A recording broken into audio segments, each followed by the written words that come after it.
Welcome to the Tape Library. It's time for a long overdue episode of scary stories to fall asleep to. If you just want to skip to the stories, chapter times are available. But if you're new to one of these, I'll explain quickly. This video is a compilation of stories that I have been sent by listeners of the Tape Library over the last year. These videos are designed so that you can relax or even sleep with some creepy, real-life paranormal tales. For this reason, visuals, music and audio effects are kept to a minimum. The sounds of the fire will continue on after the stories end for a while. There will be an ad break at the end of the intro, but after that there should not be another one until the end of the episode, so you shouldn't experience any interruptions. If you want to support me in making these, then please click like and drop me a comment telling me where you are listening to this episode. These interactions really help me out and means I can keep these episodes virtually ad-free. In a slight change to normal, this isn't just a compilation of older stories. The first 9 stories are brand new, never heard before encounters.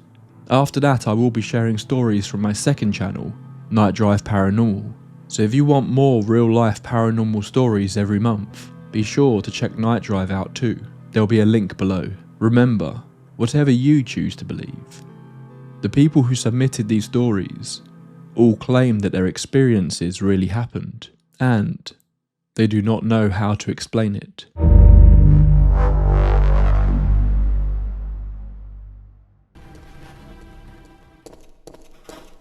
So it's time to enter the save room. There's a typewriter in the corner if you need it, but I know it's scary out there. It's dangerous outside. You are safe here. A moment of respite. So sit by the fire and stay as long as you want. I've got plenty of ghost stories to share to keep us busy, so let's get into them, shall we? I've been unsure whether to share my experiences, as I don't typically talk about them, but hopefully you may enjoy them. To add some perspective, I'm what I call an unwilling believer, which is why I appreciate the way you tell stories from a neutral perspective, leaving plenty of room to analyse and pick apart stories. I believe because of my experiences, but I'm always seeking a rational explanation to debunk them. This is my story. My mother says I have always had odd things happen around me since the day she brought me home from hospital. She has multiple stories of me having strange interactions. Everything from being repeatedly rocked as a baby by an unseen hand, to me keeping her up at night as a child, having conversations with long dead relatives that I had never met or heard of but could point out in a family album. I don't emphatically believe these though. We are a Romani family, and as such my family is very superstitious and can sometimes exaggerate things. That said, I cannot ignore my own experiences so easily. I was 20 and it was the year 2010. I lived in a quiet village in the New Forest, UK, as I have all my life. I had moved into my first place with my partner. I fell in love with it as soon as I laid eyes on it. An old, small Victorian chocolate shop. It even had the old painted Nestle advert on the wall, facing the roadside. It had been converted strangely. As you entered, you stepped into a square hallway.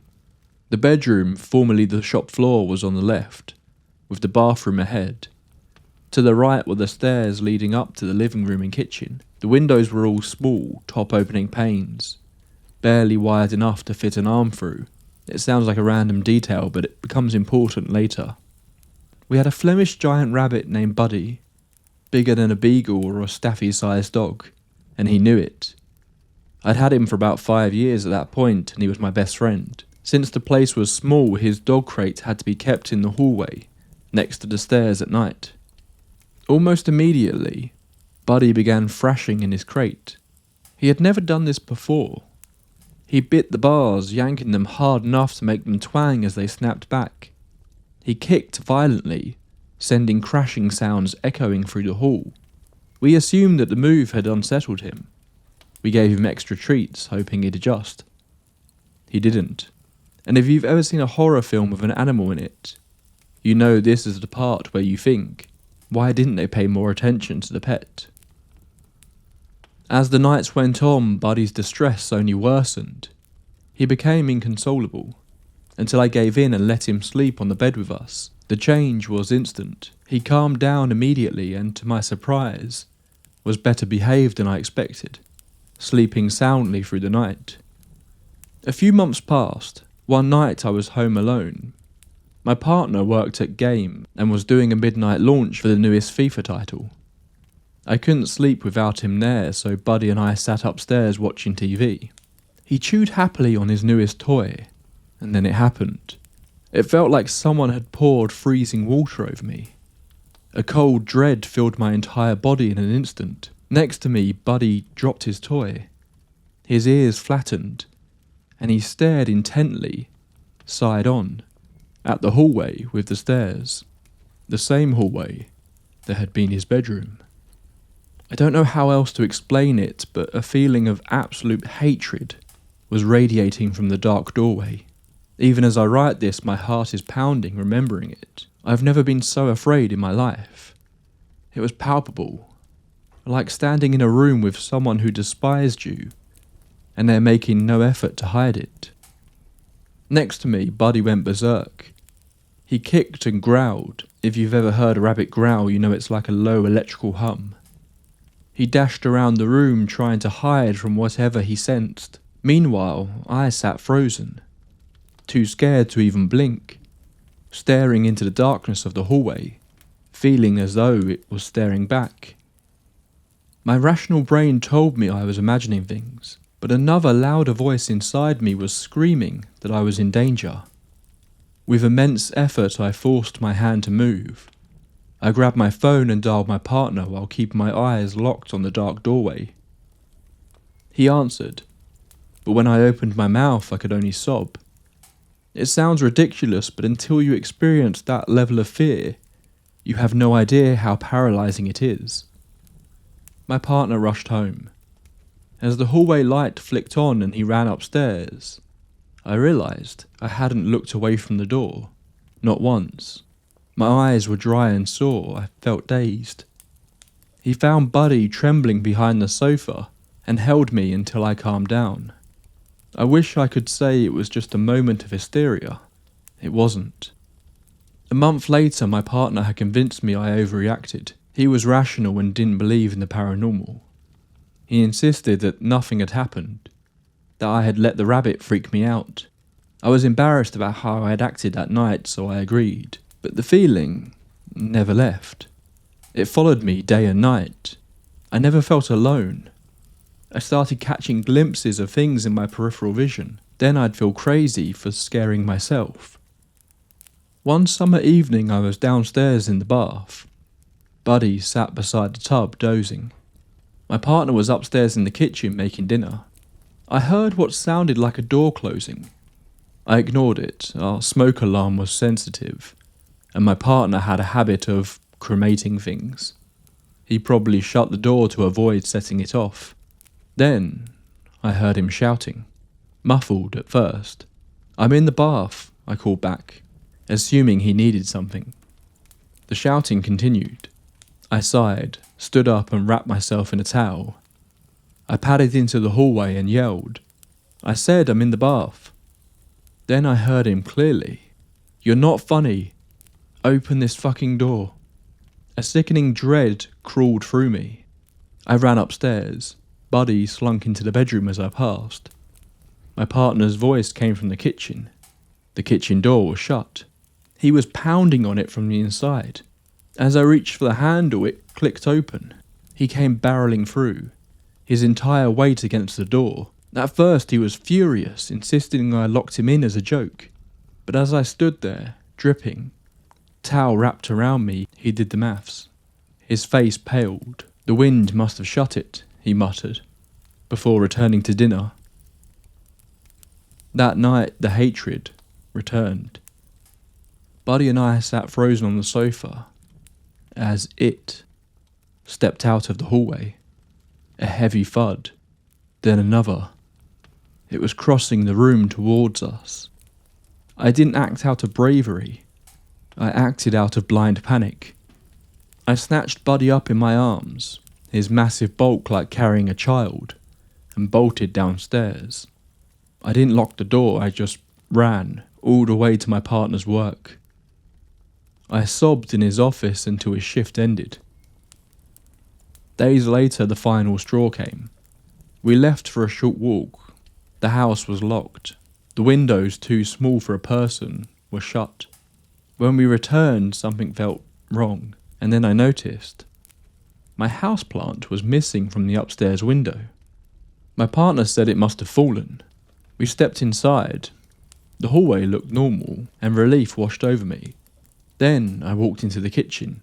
Every single item in our cupboards had been removed and lined up in a dead straight line along the floor. And my missing plant was sitting at the very end of it. Buddy bolted upstairs, leaving a trail of urine in terror.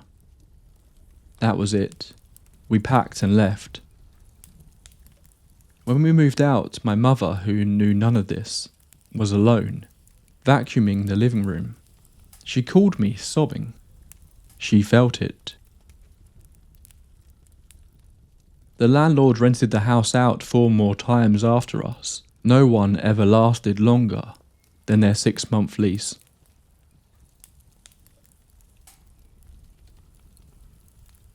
Here are a couple of things I've experienced in my parents' house. I lived in my parents' house until my late 20s, and I was the only one who ever felt or experienced anything unsettling. For as long as I can remember, I have always felt watched, like there was another presence there. This sensation was usually very slight, except when it came to my parents' room. Their room was always completely dark since their bed had a massive headboard that covered the only window. Any time I had to go in there, I would move with a short, panicked burst of speed to get in and out. I'm not sure why, but even standing in the line of sight of their room was enough to make me feel paranoid, like someone inside was watching me from just out of view. The shower we used was in the bathroom connected to their bedroom and the unused room next to it. Any time I went to take a shower, I would shut the door to their room immediately. It was always to protect myself from whatever I felt was in their room, more so than for my own privacy. Throughout my time living there, I would hear footsteps and random noises around the house, in places where I knew no one was. I lost count of how many times I'd be laying in bed and hear full conversations coming from the other side of the wall, where the living room was. The voices were always muffled, but I could tell 2 people were talking. It always happened when I knew my parents were in bed, in their room, which was on the opposite side of the house. As I got older, my parents began to trust me more with staying home alone. At first, I loved the sense of freedom and responsibility, but it never took too long for the paranoia to set in, or for the noises to start. On one occasion, my parents left for a week on a cruise. They were confident enough to leave me alone to watch over the house. As night approached on the first day, I went around turning on most of the lights, and even one of the TVs. After my shower that night, a massive sense of paranoia hit me. I quickly drew the curtain back, half expecting to see an intruder. There was nothing there. I stood there for a moment, shook my head and began drying off with a towel. I was standing in front of the sink, which had a mirror above it. At the right angle, the mirror reflected the room next to my parents' bedroom, showing the door to that room. As I dried my hair, I moved the towel away from my face and glanced into the mirror, only to see, to my absolute blood-freezing horror, a man, dressed in a beige 2-piece suit and dark-coloured pants, power-walking towards the mirror, towards the bathroom where I stood. I screamed, fell onto my back and quickly looked towards the open doorway. It felt like forever. I fully expected someone to round the corner at full speed and attack me. I lay there for what felt like an eternity, tears filling my eyes. After building up the courage, I grabbed my towel, covered myself and peeked around the corner, only to find no one there. I took my chance and ran to the phone, praying the call would go through. Luckily, my parents weren't too far from the shore yet. My dad answered and I frantically explained the whole situation, how I felt like something or someone was there with me.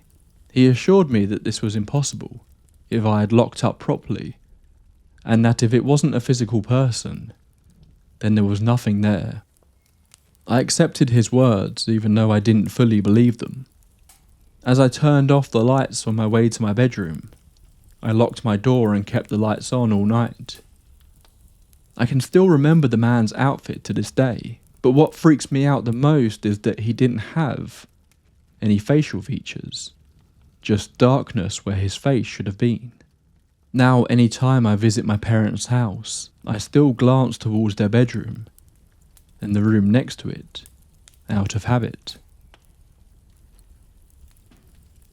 I grew up in a haunted house built in 1929. It was one of the oldest houses in that part of town. My parents were tricked into buying the house because my father was being transferred there by the Air Force, and my family needed a home for 11. My parents and 9 children. I am number 7 with a younger twin brother. The realtor showed the house and neighbourhood at night. Getting a good deal should have been the first clue. I was 2 when we moved there, but I remember several occurrences. Things like being woken up by hands touching me when there was nothing but a wall. There was a massive gas furnace that took up a large part of the basement, and there were often strange shadows of people that were not one of my many siblings. There was a storage area under the eaves of the roof, and there were 3 bedrooms there. One of them was mine, which I shared with my oldest sister. It wasn't uncommon to hear voices and cries of children around my age, 4 to 10 if I had to guess, coming from there, only to open the door and find nothing, or on some occasions to see a child-sized shadow dart by. This next part of the story requires an explanation of where my room was. I shared the room with my sister on the top floor, which had a window that opened over the porch roof. My sister, one of the reasons that many rules were made, would sneak out of this window, climb down and go to parties. To prevent this, my parents placed my bed under the window, so she couldn't sneak out without waking me. One night, late at night, the window opened. I woke up, and there was a man climbing through the window. I could feel the depression of him climbing from the window onto my bed and into the house. He was black, with no face, just a shadowy figure. But he paused over me, and I knew that he knew I saw him. Then he just finished climbing over my bed and disappeared. My sister was already asleep, so it wasn't her. Another time I was in bed and our cat Boots was sleeping with me when a green orb about the size of a quarter flew around the room and started coming towards my bed. My cat opened her eyes and tracked the orb as it came close. Very calmly she stood up, caught it and ate it. I never saw another orb in my room after that. For the most part, whatever was in that house just made noise, slamming doors, pushing me, which would be scary when on the stairs, or blocking the door and trapping all of us girls upstairs. When we looked through the keyholes, the old round kind you would see through, there was nothing and no one there, not my brothers nor my parents. A couple of my older siblings got scratched and bruised. My brothers, who had the only basement room, were often bothered by whatever resided down there. They would turn the TV on at random times during the day or night, or turn it off while we were watching. Thankfully, whatever it was stayed there, and we moved into a much nicer neighbourhood. The second haunted house I experienced was one I babysat at.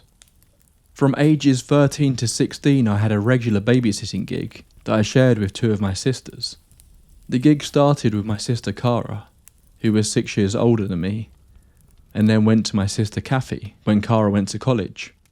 Kathy only did it a few times, her social life was more important than babysitting, so she didn't last long. To be honest, she probably didn't want to be in a haunted house again after growing up in one. I ended up working there for years, mostly in the summer months. The house was mostly fine during the daytime, and for the most part we played outside until dinner, and again after dinner until bedtime. The house had large 10-foot tall windows at the front. When you entered there was a sitting room with shelves, a stereo system to the left, and couches against a low wall facing the windows. Next to the couch, a half flight of stairs led up to a railed loft, where the kitchen and dining area were. To the right, a short hall led to the bathroom and 3 bedrooms. They had a nicely finished basement with a Nintendo and fairly large TV. But honestly, it was very uncomfortable. No matter how many lights were on, or even during the day, it always felt dark, so I avoided it. The little girl I babysat slept in the second room, and I always felt uneasy in there. I'm sure her room was active, because she would often wake up with night terrors, and it was difficult to get her to stay asleep. What I remember most is how I would only feel comfortable after the kids were in bed, if I opened the curtains to those big front windows, and had the stereo on quietly. I had to have the kitchen lights on, even if I had enough light from the front room lamps, and I had to sit on the couch, curled under a blanket and reading whatever book I'd brought. In the reflection of the window I could see upstairs, and once in a while I could see people up there. I forcefully ignored the windows and focused on my book. I could hear things move, or muttering voices, but I would attribute it to the radio. The parents would come back anywhere from 11 PM to 1 AM, drop me off, and all was okay again when I got home. I only found out years later that my sisters had followed the same routine, and that Cara would bring a book, but it was often disturbed by a party in the reflection upstairs, a party that wasn't there when she turned around. Evidently, the reflections tried to have her join in conversations, which she would then try to ignore. I later heard that the owners of the house used to fight a lot, and were on the verge of divorce until they moved. After they left that house, their marriage improved, and they stopped drinking. I honestly think the house was messing with their relationship.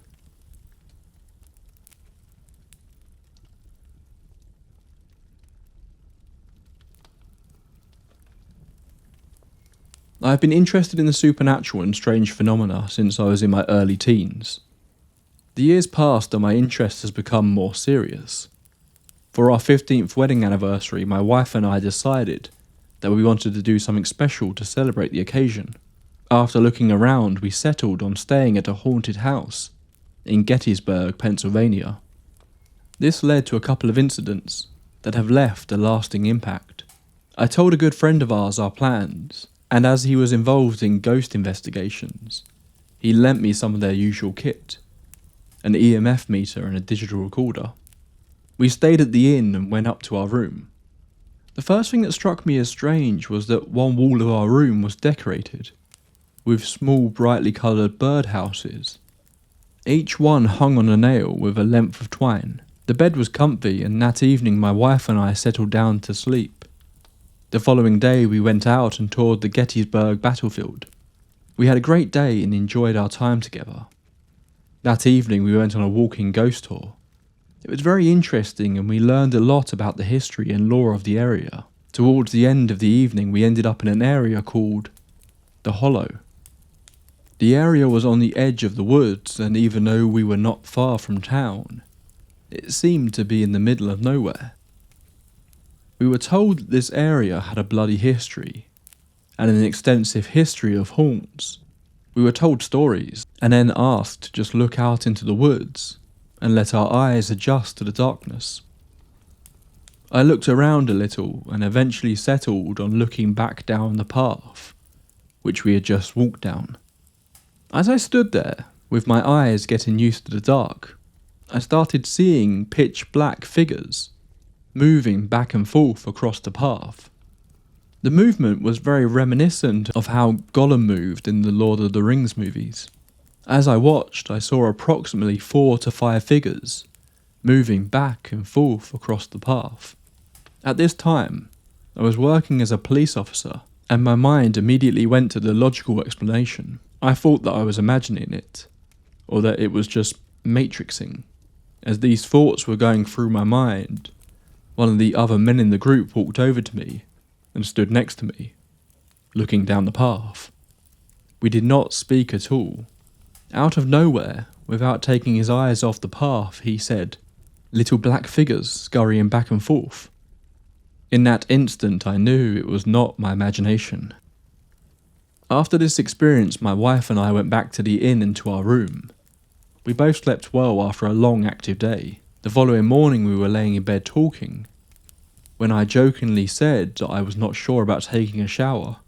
If there was a ghost in the room, it might peek in on me. I said this in jest and we both laughed, and then I became aware of a slight scraping noise. I looked up and saw one of the birdhouses on the wall was moving. The birdhouse was gently swinging from side to side, just one of them. There was an air conditioner unit in the room, but there was a curtain in front of it, and the curtain was not moving, and as I have said, only one of the houses was swaying. I immediately got up and grabbed the recorder and EMF meter. As I watched, the meter lit up and responded to questions. The meter then stopped, but I found that if I walked into another section of the room, the meter would start to light up again. I caught this on camera.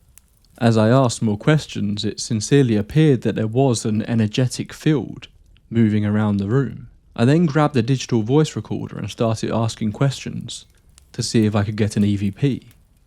The room was supposedly haunted by a ghost child named Jeremy. I started to ask a question, but blanked on the name.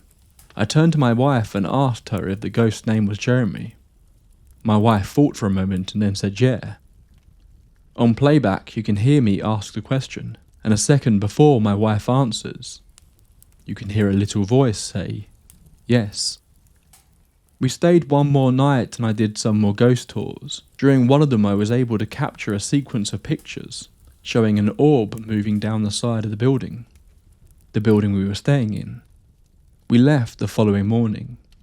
To this day these events are etched into my mind.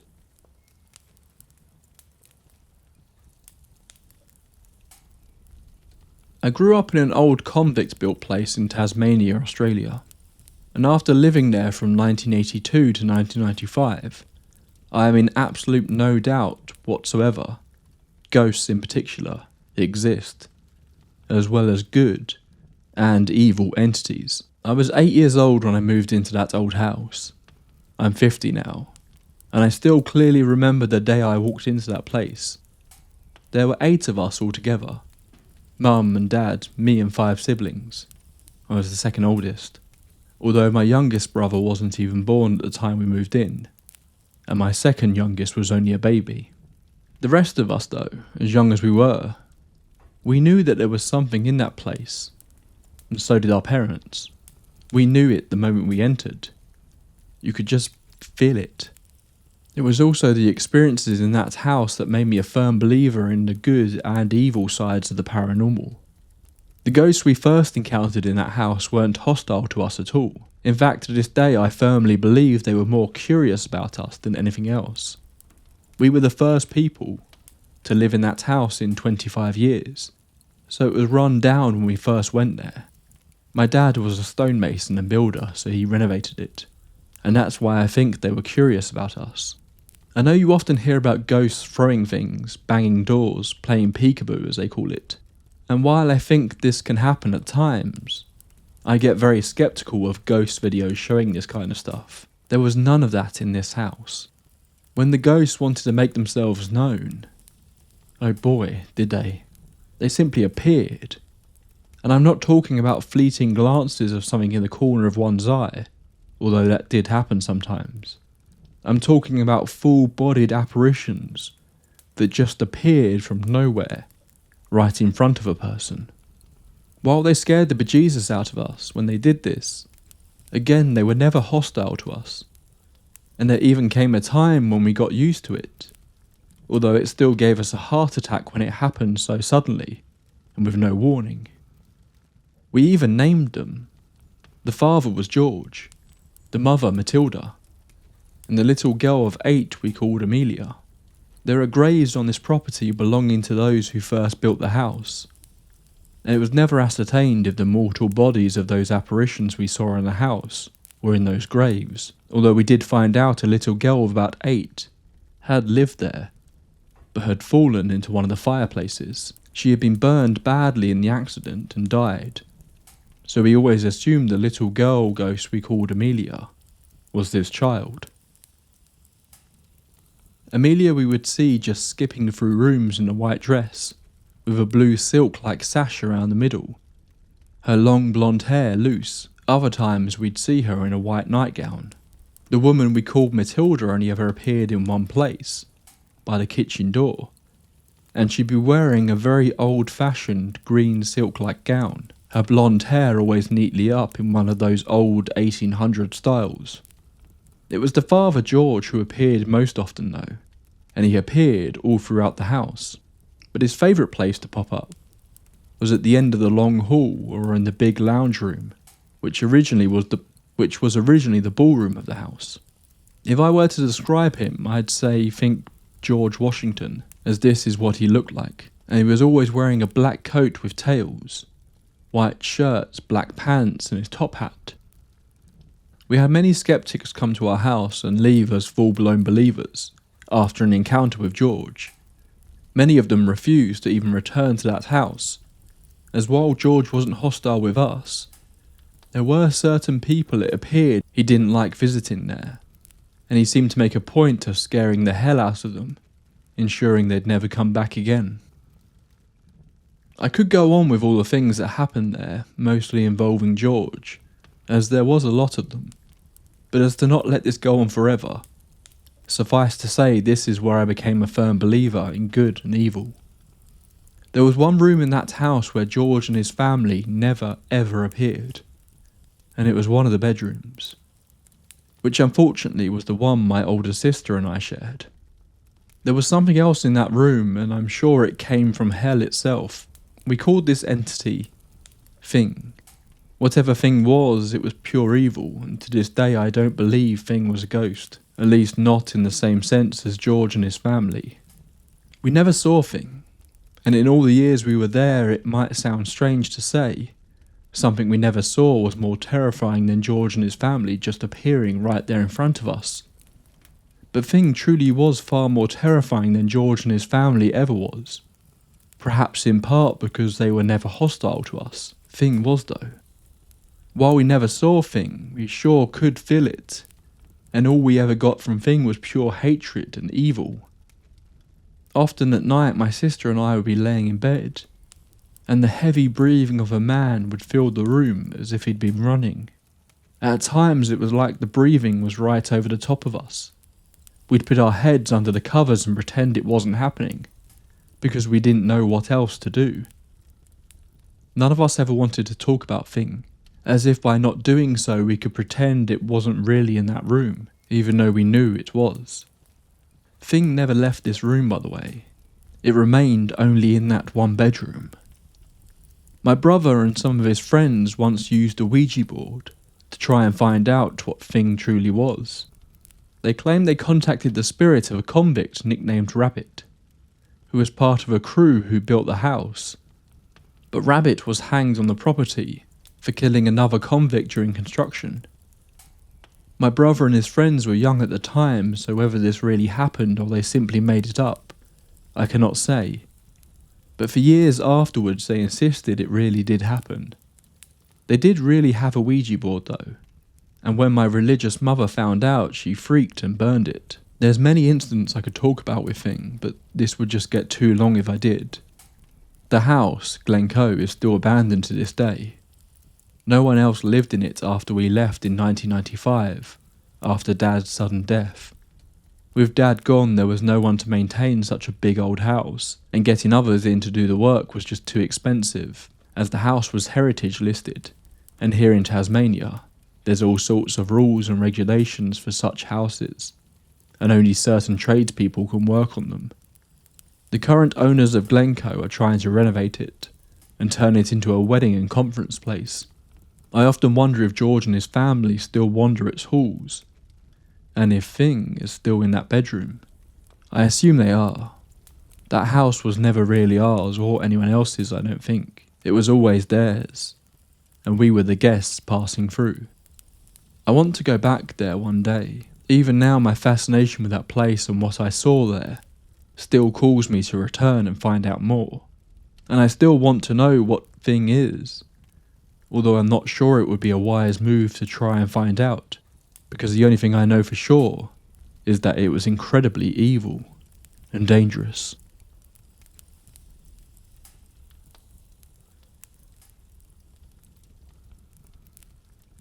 For some background, this happened when I was about 10 or 11. I've always been good friends with my brother, who is a couple of years older than me. So naturally my friends have always been a little older than me too. We lived in a quiet little village called Belton, in Norfolk, England, near to the Norfolk Broads. Me, my brother and our old friend were on our way to the Friday night youth club at the local church, as there wasn't much to do in our sleepy village without causing a disturbance. It was getting dark as it was around Christmas time, so the nights were drawing in. We walked up a narrow country lane leading to the church, which was normal for us. You would occasionally bump into the odd dog walker, so when we saw a gentleman on his tea time stroll coming towards us, we didn't bat an eyelid, until he started getting closer. I then realised it was hard to make out any distinct features. I can tell you he stood around average height and build. One thing that stood out to me is that he had what I can only describe as a blue aura around him. No facial features though. At this point our childish conversation had come to an abrupt stop without realising. No words were spoken, as it looked like he was going to barge through us, all walking astride. There was that awkward moment of deciding what way to pass each other, but he seemed to steady in his pace, so it wasn't until the last second me and our old friend, we'll call him Dave, could tell he was coming straight between us. So continuing in our silence, we parted to let him through. But as he passed between the two of us, and as we turned to watch, he just vanished. There was no dog walker, and instantly we got the chills. I can't remember the exact words expressed, but it was to the effect of, "Did you just see that?" We couldn't believe what had just happened. We ran as fast as we could to the church in terror. We burst through the doors like a scene out of Scooby-Doo, to the amusement of the club leaders. Matt was the man in charge. We tried to explain what had just happened, but Matt dismissed it as all our minds playing foolish tricks on us. It turns out only me and Dave saw the dog walker. My brother claimed to have missed the entire thing, up until me and Dave parted to let it, or whatever it was, through. I know it wasn't our minds playing tricks on us, and I am still adamant that what we saw that day was not something of this mortal plane. It didn't seem evil in any way, but as you can imagine to a bunch of young lads, it was quite the fright.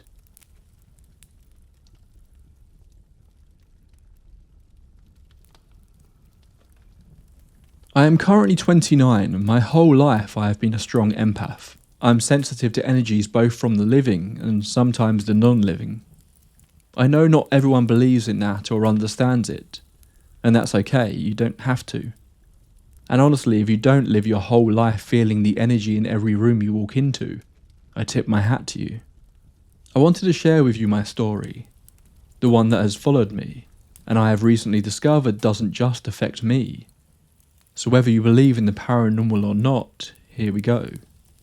When I was a young girl, about 8 or 9 years old, my family lived in St. Genevieve. The house I remember the most living in was a house on Baltimore Street, where the basement was sealed up. The landlord had said that a little boy had drowned in it during one of the big floods in the Civil War time. My mum and dad weren't very big on the paranormal, and so the little things that happened around the house, paranormal-like things, like small objects being misplaced or little bumps you hear upstairs, were ignored or explained away as to not scare us kids. Because of this, growing up I learned that you just don't comment on it.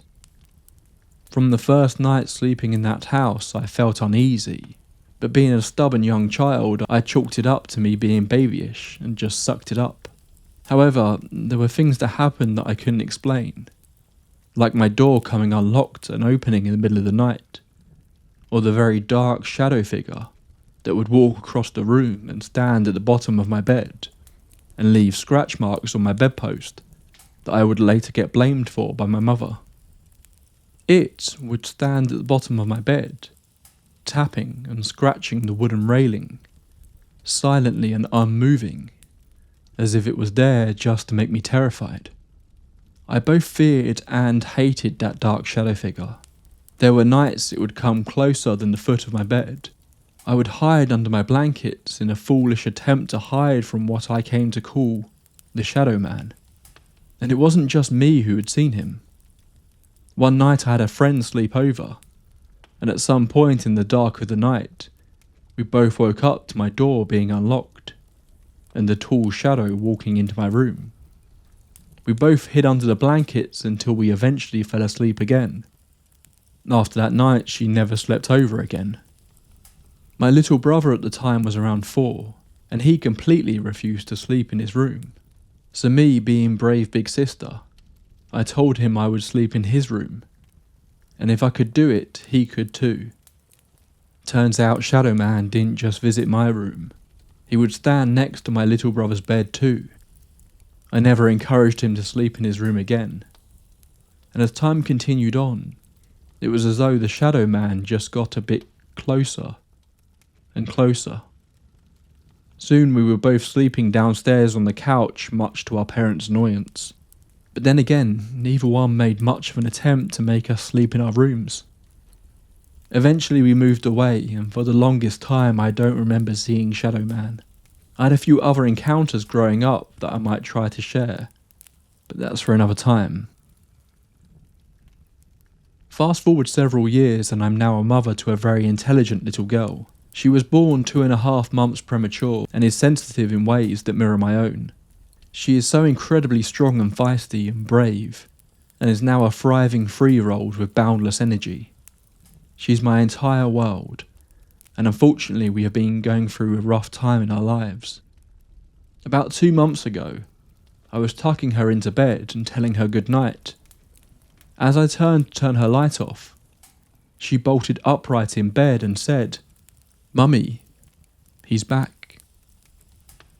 Small note, she has never been afraid of her room or anything in her room before. I turned the light back on and turned, the hair on the back of my neck standing straight. She was pointing to the corner of her room by her ball pit. "The tall, dark man," she cried, and in that moment the memory of my childhood of the Shadow Man sprung into my mind. I asked my daughter, "Baby, what do you mean? Who is here? Mummy can't see anything." And with fear in her eyes, she told me he stands in her ball pit at night, and he scares her. I did not want her to go through what I went through as a child, and knowing she was seeing and describing something from my childhood broke my heart. I prayed that night and she slept in my room. The next day I walked around her room and told whatever was in there it was not welcome in my house or near my little girl. It didn't work. A few nights went on the same and my little girl utterly refused to sleep in her room. I went to my grandma. I've always gone to her when it came to spiritual or paranormal questions. When I stopped by her house, before I could even bring it up, she looked at me and said, "You have something you need to speak with me about, and we really need to get into it." So I began telling her about what I had seen as a child, and ended telling her about my little girl's fearful outburst the night prior. Gran looked at me and said, "It comes for children. It and others like him. It's not quite a shadow person, more like a demon that preys on the vulnerable." She then went into her room and brought out a small jar and handed it to me. I've kept this and I'm glad I did. What you and her are going through right now has left her especially vulnerable, and it knows that. Take this and use it to protect my great-grandbaby. She then handed me the small jar of holy water. It's not a lot, but it has power. Put a cross above each window and door, and a cross on her forehead. You need to pray over her and over the room and the house. You have to tell it is not welcome in your home or near your baby girl. And you have to put power behind it. Let it know that it's your home, not its, and it is not welcome. I went home that night and myself along with my family did as my grandma told me. Honestly, I could feel a lightness in the room afterwards, and my little girl has not been afraid to go in her room. nor has she said anything further about the shadow man.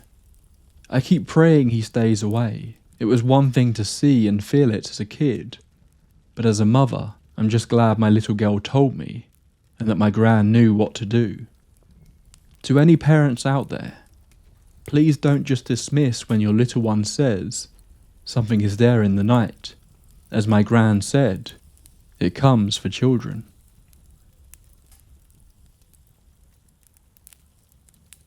I've always believed in the supernatural, and I've experienced some terrifying things in several places, especially with what is the most haunted house in my country. But what I experienced with this furniture, in my own home, really sealed my belief. It was the most solid evidence I could get.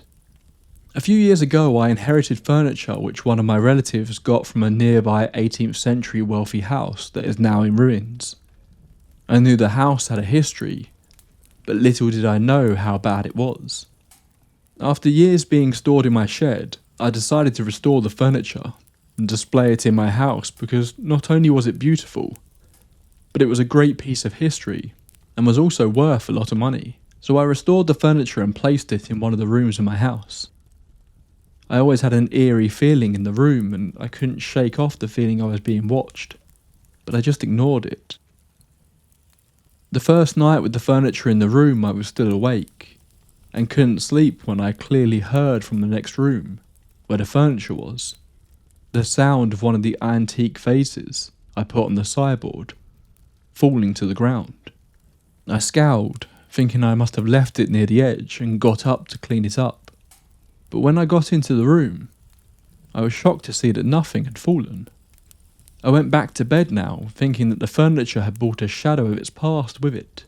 But I wasn't 100% sure until the day I was alone in the house. My family was gone and I was watching TV, when the door to the room slammed shut hard, like a gust of wind had slammed it. No doors or windows were open, so I got up and walked into the room, to find that the window wasn't open there either. That's when I realised that the door had been shut. I slept beside the room, so after this incident, late at night, I would continuously hear a knocking on the far right corner of my wall from that side of the room. This went on for a few months, and I decided enough was enough. I went to the nearest monastery whose masses are famously long, and their prayers are sung, and requested that mass be said for the souls lingering in my house. This was done, and after that everything stopped, and the furniture sits peacefully in the house.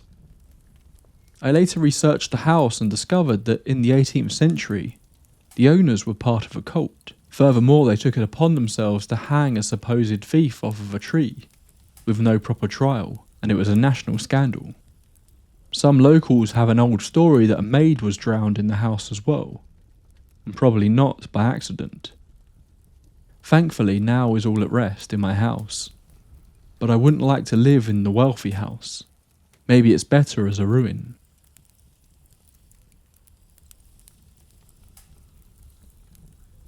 I've had a lot of weird and very unexplained things happen in my early life.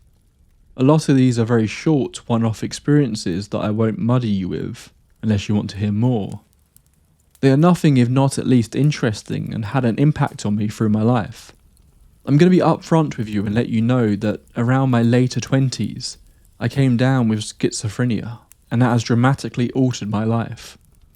I know that throws a huge, probably just all in your head wrench into these stories, though all of them occurred long before I came down with the disorder. And some events even happened with witnesses, and they all felt much more real than the psychosis I've experienced in my late 20s. So I'll leave it up to you to decide whether this story is real or not. This story goes back to when I was 12 or so, finally becoming a latchkey kid with my own set of house keys. At the time I was attending a private school I was forced to go to, and was usually driven home by a carpool from school. I never really felt horrible about being home alone for hours on end until my parents would come home from work. But after this day, that would all change, and leave me seeing my house in a different light. I did my usual picking up the mail from the mailbox, and going to the back door to unlock it. In my house, the back door basically leads directly into a mudroom, and then directly leads into the kitchen. So I entered, threw the mail down on the table, and my beagle at the time comes up happy to greet me. I pet her and then start walking through the kitchen. Halfway into the kitchen, I began to feel like I was being watched. Suddenly, I heard a voice of what sounded like a little girl. It came from about 2 feet in front of me, but no one was there. Just the sound of a young girl quizzically saying, "Mummy." I immediately froze. I began freaking out but couldn't move. How could a clear voice just appear out of nowhere? Once again the voice clearly said, "Mummy." That's when my arse kicked into gear. I ran away from the voice through the living room, towards the hallway with stairs. I could hear what sounded like something's footsteps, quickly following behind me, and the loud sounds of a young giggling girl, but oddly I felt like it could have easily caught me if it wanted to. Looking back, I think it was enjoying this, spooking the shit out of me, but not actually jumping on me or hurting me. My heart was in my head at this point, and I ran up the flight of stairs to the 2nd floor, quickly followed by my dog. Once I got to the top of the stairs, I turned around and looked down. My beagle was right by my side. Oddly, the source of the giggling stopped at the bottom of the stairs. Still giggling, but not coming up the stairs. I looked down left at my beagle. She was glaring at whatever this thing was at the bottom of the stairs, like a focus pointer, and growled a little under her breath, even though I couldn't see anything there. I just hoped whatever it was would just go away. Suddenly the loud giggling at the bottom of the stairs began to morph into this hideous, almost monster-like, demonic cackling. I honestly couldn't believe what I was hearing. It was clearly freaking out my dog. The demonic cackling then began to mix with the extremely loud sound that I can only describe as a monster gnashing its teeth, snapping its jaw shut and open, over and over again, as the demonic cackling continued. At this point I was completely freaked out and had enough. I picked up my beagle and ran into my bedroom, locked myself in my room, and in typical childish fashion, gathered all my pocket knives and hid under the bed covers, like that would do any good against an otherworldly being or demon or whatever the hell it was. This story ends kinda anticlimactically, funny enough. I basically waited for 6 hours or so in my bedroom with my dog, scared out of my wits until my parents came home. Obviously I was scared to come out of my bedroom, but I knew my parents would never believe me, and where else was I supposed to go at 12 years old? Just walk out of my house and never come back? I did what I had to do and suck up my nervousness, and try not to let it get to me, though get to me it still did. After this event I never looked at my house the same way again. A lot of weird stuff has happened to me, but never again did I encounter the little invisible girl demon, which to me makes it even odder that it was a one-off. I spent most of my life trying to pretend this event never took place, but one detail always comes back and scares me.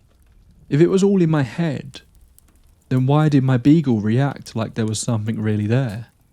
I didn't prompt her to look at something. Something she saw unsettled her as well.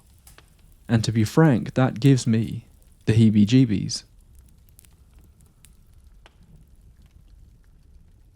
I have never been one to say that I believe in ghosts or the paranormal. I have been aware of them potentially existing, but I have never subscribed to the thought that they could be real. I guess you could say I was a skeptic. Around the time of March or April of 2024, I was walking back to my flat after spending the evening with a close friend of mine. It was around 8 or 9 PM in the evening, so it was starting to get dark. Around the midpoint of my journey home, out of the corner of my eye down one of the side roads, I thought I saw what seemed to be a shadowy figure. At the time I thought nothing of it and continued my way home. Upon getting to my street I caught a glimpse of it again out of the corner of my eye. I turned around and called out, asking if anyone was there. There was no answer. I proceeded to head inside my flat building. For a tiny bit of context, this flat complex was originally a 3-story house that they had converted into 3 separate flats. One on the bottom floor, one in the middle, and me right at the top in the penthouse. All the doors to the 3 flats are fire doors, so they are very heavy and you can hear whenever someone opens or closes them, and when someone bangs on the doors while they are locked, they make a very loud banging noise from where the door opens slightly and closes again. After I got into my flat, I sat down on my sofa and my cat ran over to me to cuddle with me a little bit, as he had not seen me for most of the day. And after a few minutes, I heard steps coming up the stairs. Thinking it was just one of the people living below me coming home, I thought nothing of it, until there was a loud bang as my door was trying to be opened. After hearing the bang, I immediately stood up, moved over to my door and opened it.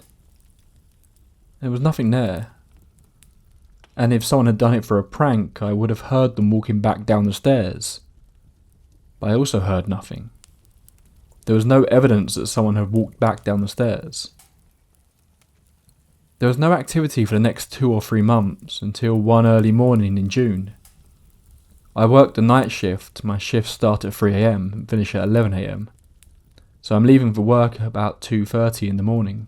I was walking to work, and when I was about 5 minutes away, I could see the shadowy figure again, just standing a short way in the distance from me. Even in the early morning darkness, I could still make this figure out, as it seemed to be a much darker shade of black in comparison to the night sky. I called out to the figure, asking what it wanted. There was no answer. As I made my way closer to it, it suddenly vanished. As quickly as it had appeared, it was gone. I haven't had any more interactions with this entity since then. I still have some doubts regarding what I saw and experienced, but in any event, I don't think I am as skeptical as I was before. If I have any more experiences with this shadow figure, I'll be happy to send in another email and update you all on what I have experienced. The year was 2008. I was around 9 years old and my family and I were travelling from California to visit my family that lives in Ohio. It was my summer vacation trip and I had been looking forward to it all year. I always look forward to visiting family in Ohio, as we didn't get to see them very often, living across the country. We were staying at my grandmother's house that lived just outside of the Dayton Bayou area. We would usually spend most of our vacation with family, driving around and getting into local activities in the area. One afternoon, we were at a local farm getting vegetables for dinner, when we had the idea to visit a well-known, haunted old graveyard that was nearby. This graveyard has to be at least 200 years old, with some graves showing dates that were around the American Civil War era. We pulled up to this graveyard and couldn't have went on a more gorgeous day. It was completely sunny, room temperature with almost a stillness in the air. When we exited our vehicle, we all just left our doors open, as we weren't planning on staying very long. We were walking through the graveyard and checking out the dates and names on the headstones that were still legible, when I saw a headstone that stuck out to me as a 9-year-old boy. It had a crack on the headstone and some really old coins sitting on top of it. My foolish self decided to take a coin off of this headstone as a souvenir, and the second I picked it up off the headstone, all 4 of our car's doors slammed shut at the exact same time. This was not a windy day whatsoever. There wasn't even any wind present. And this was also a vehicle with very heavy doors, and there would have been no possible way that could have happened on its own. This scared every single one of us, and we decided it was time to go. I instantly put the coin back and headed back to the car. This was frankly one of the scariest experiences I've ever had happen to me, as I truly cannot explain what happened here.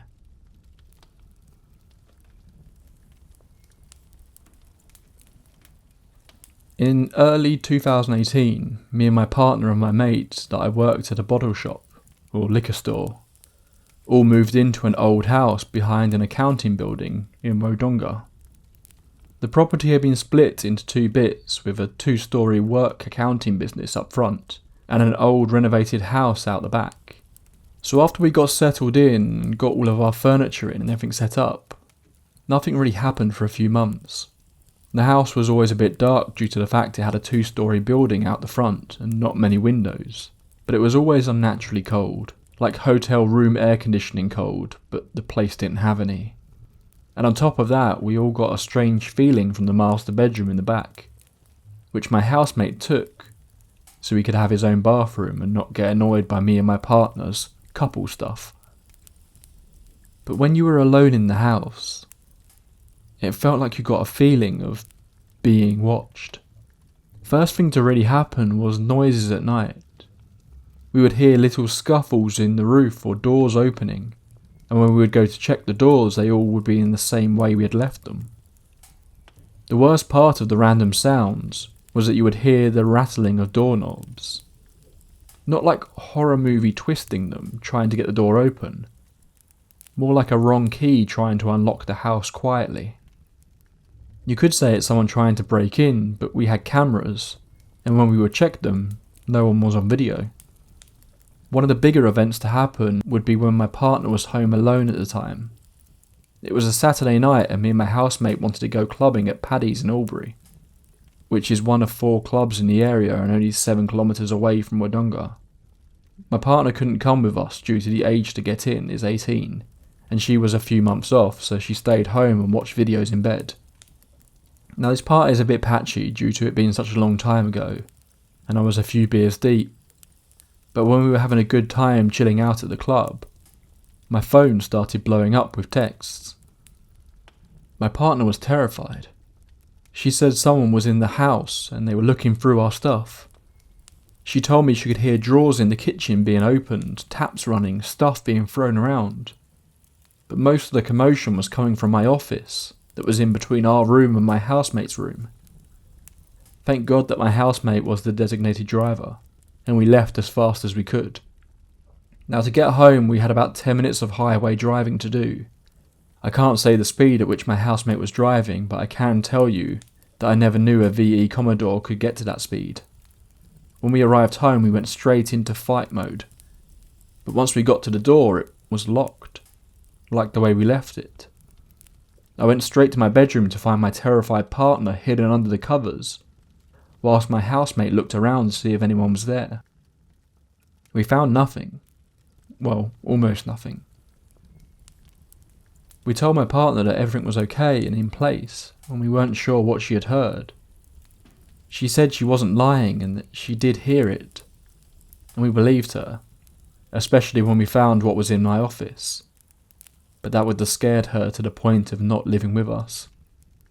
The office was trashed. Nothing expensive broken, and my computer was okay, but paper was everywhere, and 2 chairs, one of which was a big leather one, was tipped and torn. Nothing was taken and the camera showed no one coming around or into our house, so we had nothing to really show the police. So we just cleaned up the office and nothing happened for a while. But between the office attack and the last event before our lease ran out, we went into the roof space to try and run an internet cable from the kitchen to the office. It was pretty dusty and full of the old tenant stuff that had been up there for who knows how many years. But the thing that stuck out to us was the strange amount of old high heels. Not all the same size either, they were roughly above the office. We didn't do much about it other than put a cable through a vent and closed up the manhole. But the last event to ever happen, a few weeks before our lease ran out, happened to me in the middle of the night. I was banished to the big blue couch we had in the middle of the house, due to me having a cold and I couldn't stop coughing. My partner couldn't sleep because of all the coughing. I was sleeping when I started to wake up in the night due to me having a blocked nose, only to see what I would call an apparition of a person's face up near mine. There was no features, no eyes or mouth. I could only see the outline and see a shoulder and neck. but other than that, it looked like a dark black cloud just looking at me. Now you could say that you're in the dark and that's just shapes in the dark, but we had the lights on in the kitchen, so you could see where you were going in the night if you needed anything. After seeing this apparition, I shot up and stood up real fast to see this thing go and fade down the hallway towards my roommate's bedroom. But in between where I was sleeping and the hallway was a pool table me and my housemate had bought, so it would have had to go through it in order to get to the hallway. Shortly after that night we moved out and haven't been back since. I talked to my partner a lot about that house and our experiences are very similar. Sadly, I never got the chance to ask my housemate due to us growing apart and him passing from cancer a few years later.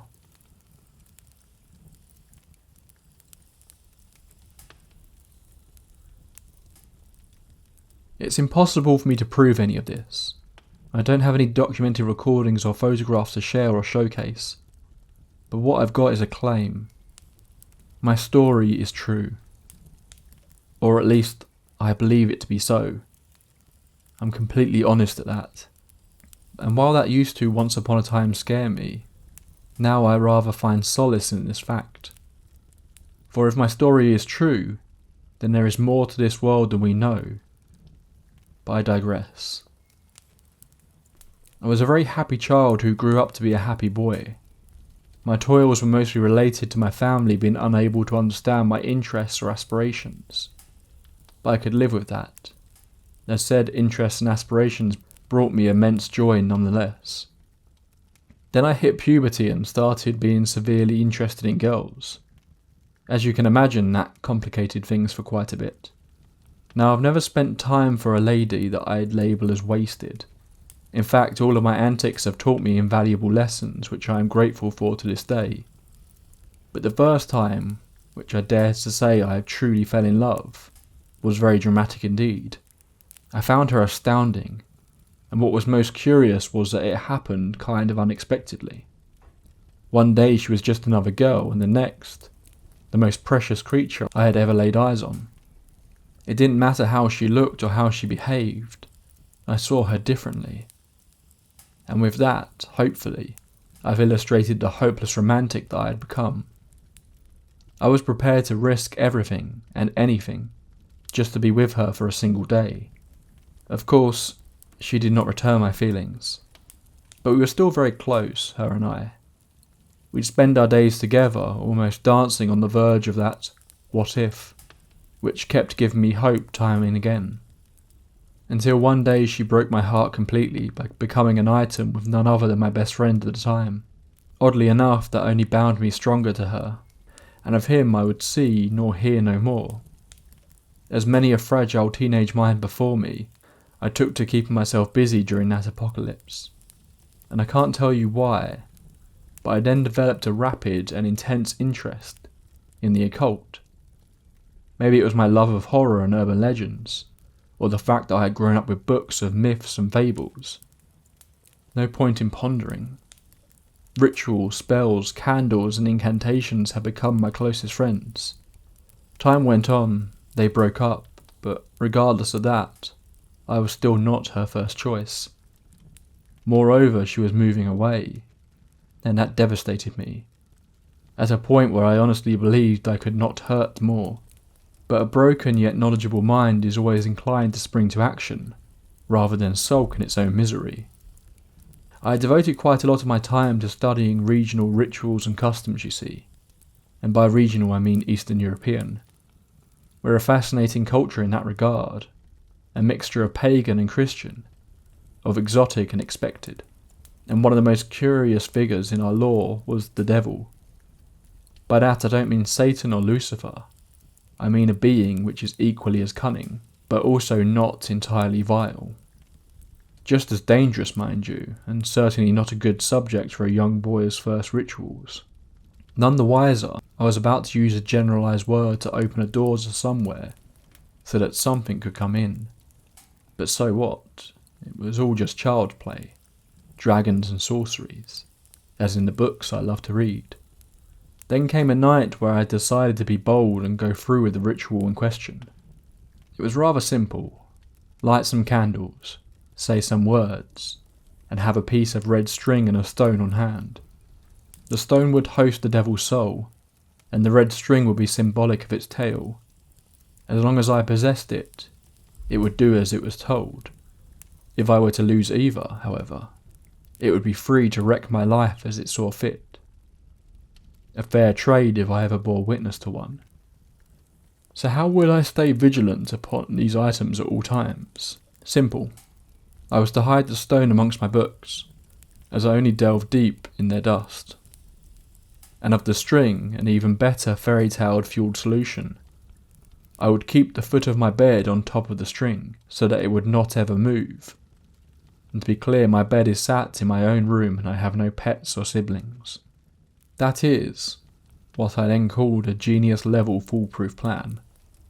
Midpoint through the ritual, just when I was supposed to say my wish out loud, I realised I didn't even know what I wanted. Would I wish for her to love me back, or for a single perfect day of love, both physical and ephemeral? Did I simply want her to not move away, or was it happiness I sought, being unable to focus my young mind elsewhere beyond the vestibule of her presence or figure? Unable to decide, I said, "Make all my wishes come true," and immediately felt silly a bit after it was all over. And honestly, it was a fun little playtime session. I genuinely never believed that something would come out of it. In fact, neither did I use the right type of stone nor the right colour of candle. I just did it to make myself feel better, to have done something, or at least attempted to do something, which would help me hold on to the first addicting thrill for just a bit longer. I hid the stone and put the string at the foot of my bed and then fell asleep. The next day I had forgotten all about it. I was never meant to remember anything. After all, it was just a thing I did. Same as playing a video game or sharing dreams with my peers.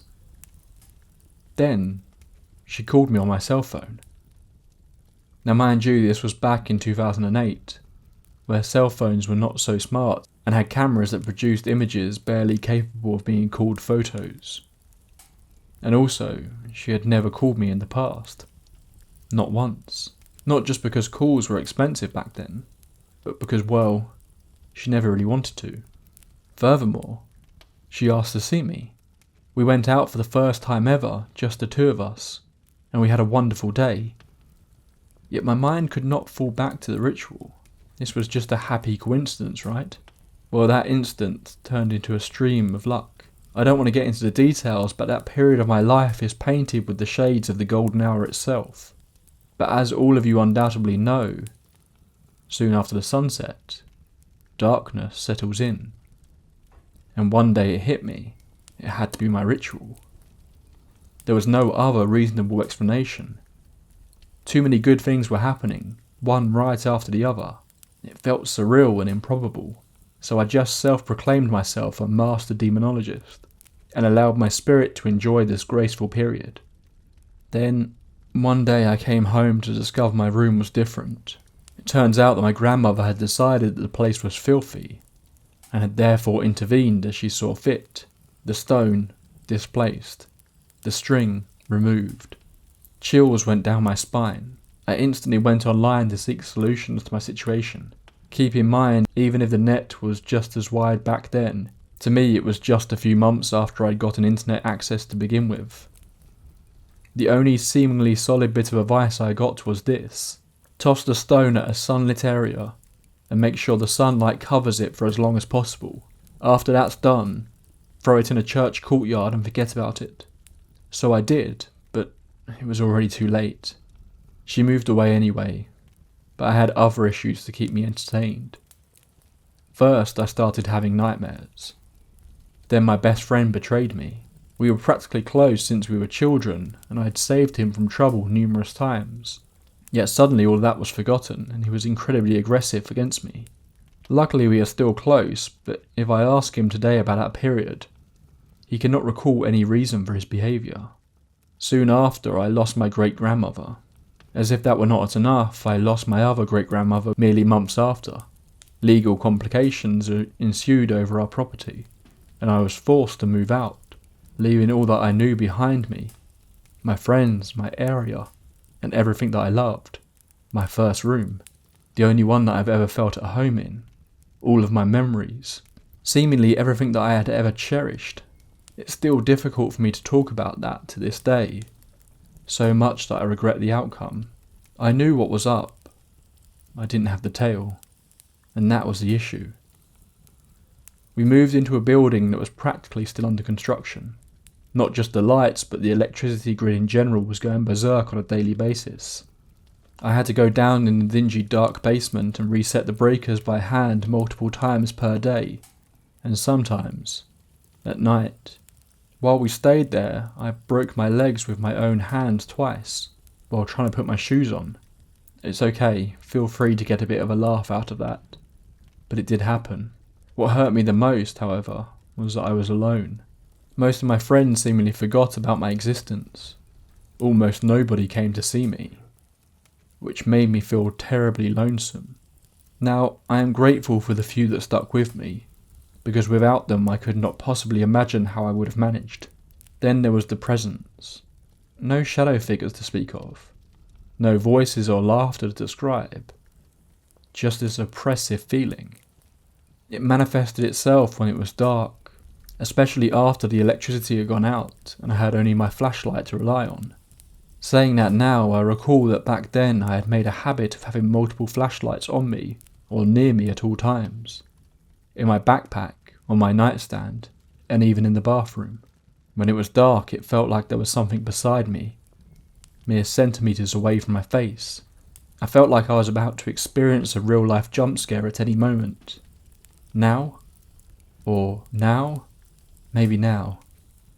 It felt like something was just sitting there right beside me, feeding on all my misery, and worst of all, I knew why. And I believed that I deserved it. We moved yet again because my parents were also suffering due to the constant electrical issues.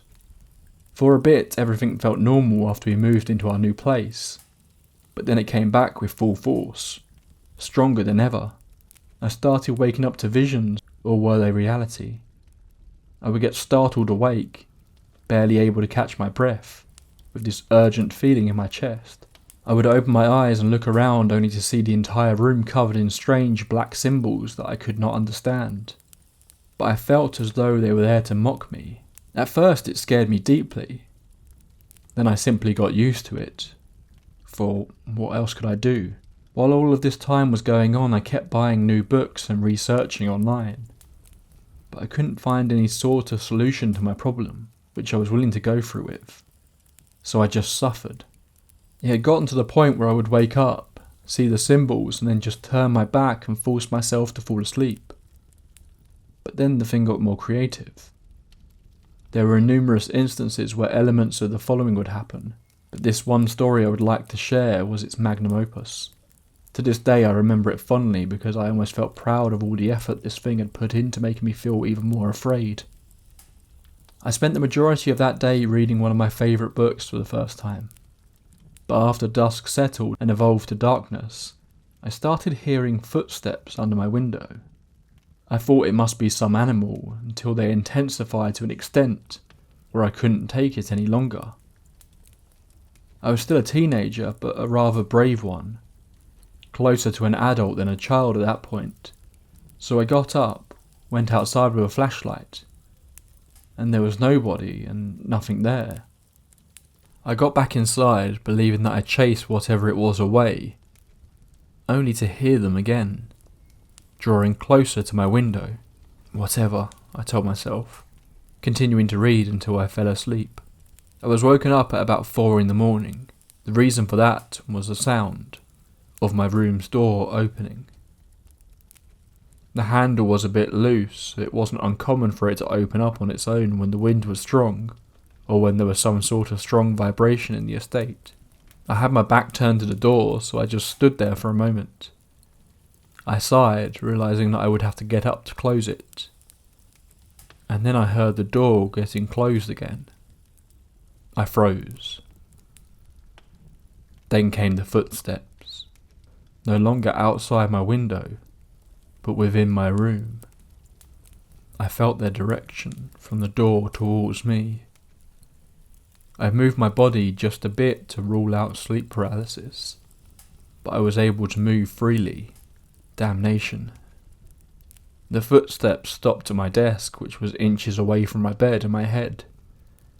Then my chair, the seat of which was neatly tucked under the desk, got dragged across the floor, as if to make enough room for someone or something to sit. And sit it did. Wood splicing and crackling in its stead. Then what sounded like fingers began tumbling against my desk surface. Impatiently, "Get up, witness me, fear me so that I may leave you for a while longer.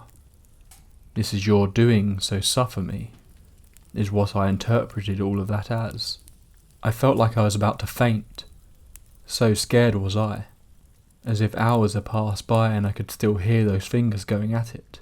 First came the first. Then nature started calling. And at a point I told myself, "Listen, you can either sit here until dawn, or turn around and get this over with. What's the worst that could happen? If this thing wanted you dead, it would have killed you already. I'm practically feeding it right now by sitting here. Worst case scenario, I piss myself at the age of 17, and nobody ever finds out. Big deal." Having decided that I could live with that, I turned around, prepared to see my adversary for the first time ever. Fears of claws and teeth and horns, and bright red eyes swelled up, blocking my breath. My room's door was closed. My chair was neatly placed beside my desk. There was nobody in the room with me. Everything was just how I had last seen it. Somewhat relieved, I exited my bedroom and visited the bathroom.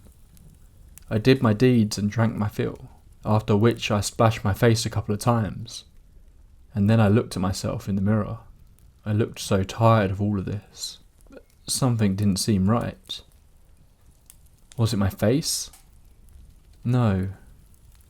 It was something around me. Something behind me. I needed a couple of seconds to notice it, but when I did, everything came back to me all at once. All the fear, misfortune, dread and sadness.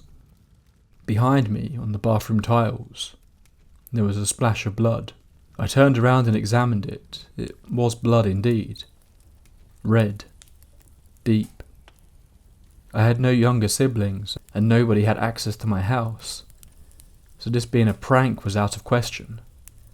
I feared that somebody in my family could have gotten hurt. So I went out to check, but everyone seemed to be fast asleep. I went back to the bathroom, and the blood was still there. I decided the best thing I could do was to wash it off, so that if somebody else pays a midnight visit to the loo, they would not get startled. The next morning I asked around. Nobody had gotten hurt. Not last night. Not recently. After that, for a while, things were calm. We moved again, this time allegedly for the final time.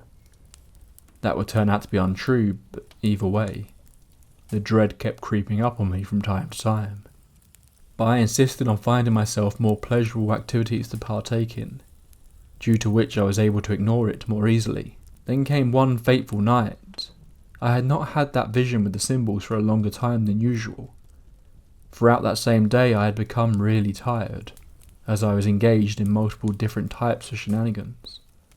So this nasty thing that haunted me had picked a pretty bad time to try its classic trick on me again. I woke up. The symbols were there, and I distinctly remember telling it off, and just turning around and going back to sleep. But I had nightmares, quite visceral ones at that, of my loved ones opening the door to my room and pouring in, waking me from my slumber. They were, however, twisted versions of themselves, with wide black eyes and crooked teeth-filled mouths. It was honestly one of the most stressful dreams I've ever had. When I woke up, the symbols were still up. That was the last straw, the last drop. I would not take this any longer. I started shouting, telling that thing to go away. I asked what more could it take of me, had it not been enough. I spoke a few protection spells that I had learned and went to wash my face. When I came back, the symbols were gone, but I could still feel the presence. so I took out a marker and placed numerous protective sigils around my room. Then I opened the door to my room and kindly told the thing to get lost. I almost physically felt the atmosphere change. I closed the door and slept. I still have nightmares sometimes, and I still feel dread, but it's just like any other person. Rather recently, I even had a nightmare about seeing those symbols again. When I woke up and saw my walls clear, I sighed in relief. I said to myself, "You little rascal." But in reality, I couldn't sleep for the rest of the night, staying vigilant of anything unusual. Just paranoia, luckily. Hopefully. I still read occult books, and I love to learn about curious cultural traditions. I'm not sure if I'll ever partake in a summoning ritual again, but if, for whatever reason, I decide to do so again, I'll make sure to remember 3 key things. To know who I'm speaking to, be aware of what I'm asking for, and to never lose the items I'm binding said entity to.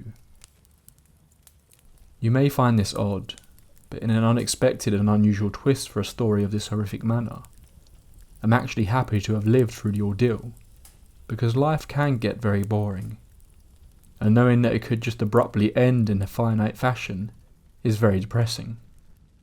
Once again, I must insist, I can't prove any of this, but I believe it to be true, and that can mean only one thing.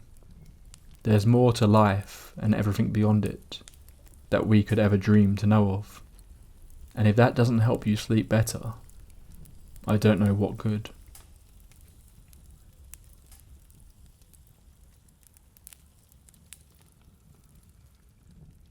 Now, I should preface this by saying I don't believe in the paranormal, although I do enjoy all the stories and experiences. But I do have a few unexplained experiences of my own, and this is the last one to happen. One of my friends of 15 years and his family had decided to move countries, so in September of 2023 I took him and his family for one final holiday, down to my parents' holiday home in North Cornwall. Now, I've been down there with friends and with family and by myself multiple times, and I have never experienced anything out of the ordinary until this one night in September. We had been there for 4 days. This was our second to last night before leaving for back home in Bedfordshire, and as usual, nothing out of the ordinary had occurred for the entire period that we were there. But that night, something happened that I cannot explain. Now, this next part may be difficult to put into coherent sentences, and may just end up as a confusing mess of words, but sometime just after 8 PM, myself and my friend's stepfather had stepped outside into the back garden to satiate our unfortunate addiction to nicotine. We sat down on some patio chairs and continued the same activity we've been engaging in all that evening, namely sharing videos on the internet that we found funny. Now, one thing to understand about my parents' holiday home is that the driveway runs alongside the house all the way to the back garden.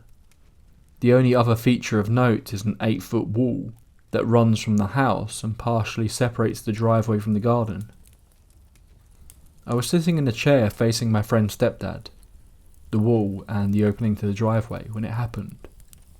As he went to show me one more funny video, turning his phone around to face me, an orange light around the size of an American baseball wandered around the opening of the driveway. Now, this was directly in my eye line, so I managed to see the entire thing. A light, just about level with the top of the wall, moved around the wall as if someone had just walked around it, with a light on their head. Obviously, this couldn't have been the case, as it was somewhere between 8 to 9 feet in the air, and from my lower angle, clearly above the hedge on the boundary with the neighbours. Seeing the confusion on my face, my friend's stepdad turned around. As he did, the light moved back behind the wall, with a kind of momentum that looked like a person ducked their head behind the wall after being caught. In the dark, with the light shining directly at me, I couldn't see anything behind it. But that movement made me feel as if a person, or something physical, was behind that light. My friend's stepdad, having seen the same thing, looked back at me and asked, "What the hell was that?" and I did not have an answer. We both went inside, grabbed my friend and began searching the garden and driveway. We didn't find anything. Not even when we looked over the hedge into the neighbour's garden, just in case my perspective was messed up in the dark and it was further away than I thought. After about 20 minutes, I remembered the house had security cameras, and one of them pointed directly to that portion of the driveway with the entrance to the garden. The only activity on the cameras was the three of us searching the driveway. Scrolling back through, I couldn't even find any evidence of the light having been there. No shadows, no light, and definitely no people. Had it just been me that experienced it, I would have assumed I was hallucinating. But for some reason at the time, that experience scared me more than any other experience in my life.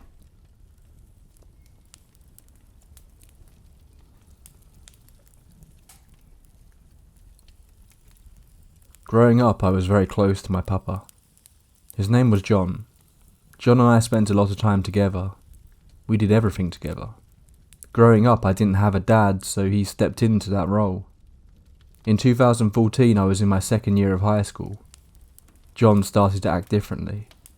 His health very quickly deteriorated, and in the space of 2 weeks, I lost him. His death hit me hard. I didn't know how to handle it and quickly isolated myself from my friends and family. About a week or so after his death, one night, it was around 2 a.m, I was still awake. I could barely sleep and I was still struggling hard with his death. I was in my bed sat up, reading a book, with a small lamp beside me switched on.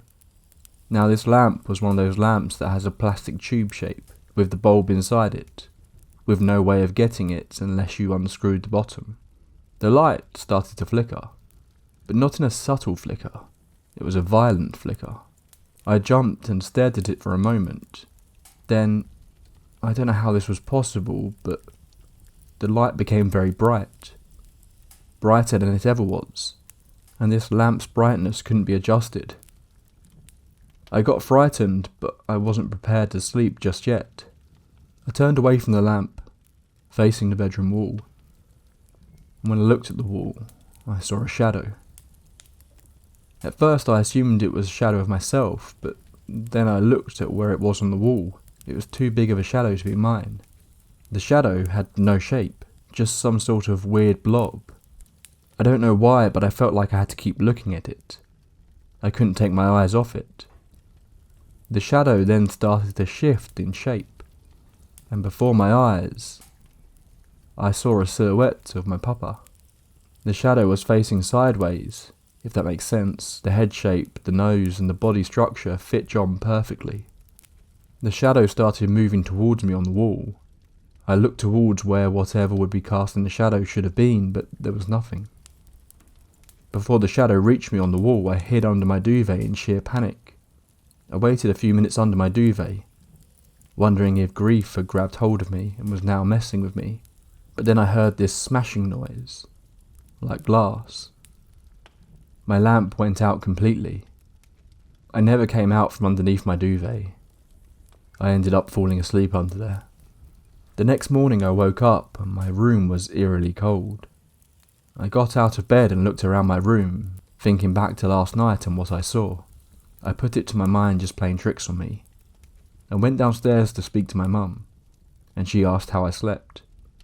I explained to her I was up until stupid hours again, as she knew I was struggling to sleep. She looked at me to ask if I heard anything last night. I looked at her with a confused expression, then shook my head. She told me she heard something like glass breaking, and then it hit me. I remember my lamp going out along with the sound of glass breaking. I looked at her sheepishly, as I thought she'd never believe my experience, but I told her what I heard and what I saw. She looked at me with a concerned face and asked me to bring the lamp downstairs. She wanted to unscrew the bottom and look at the bulb. I agreed and ran upstairs to grab it, and then came back down. My mum unscrewed the bottom of the lamp and began to take it out. As soon as a reasonable sized gap opened up, shards of glass fell out onto the table.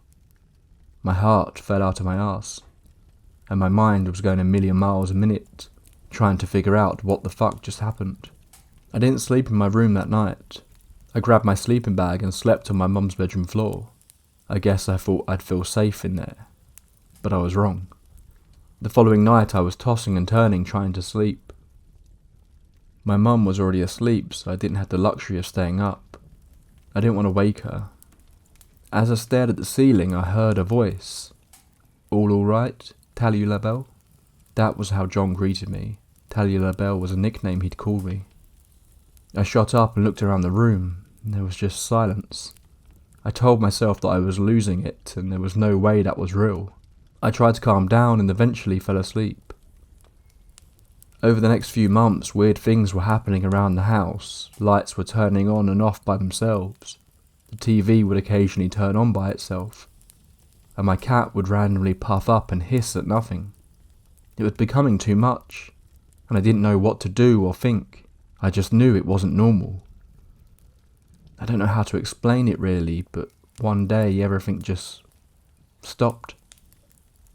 No more weird shadows, no more lights randomly turning on and off. Nothing.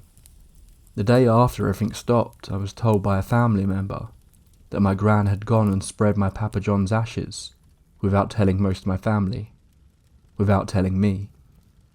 Anger took over me. I will put my hands up and say that I absolutely lost my shit, and probably wasn't the best thing to do at the time, but I didn't care. I was hurt, angry, and felt once again I had just lost my papa.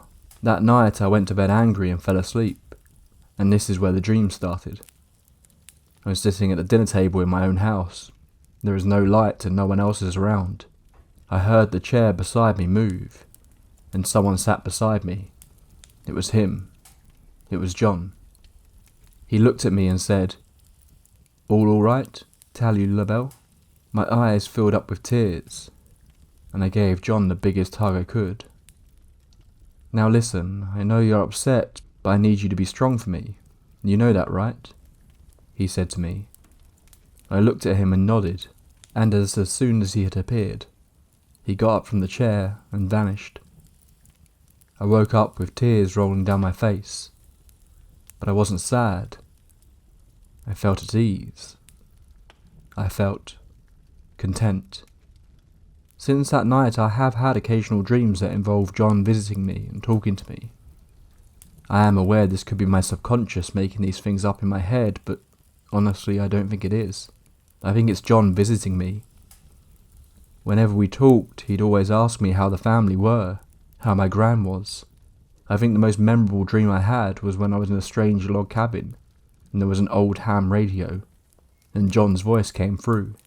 He was telling me he was proud of me, how happy he was that I was growing up, and the best part for me was him telling me how tall I'd gotten.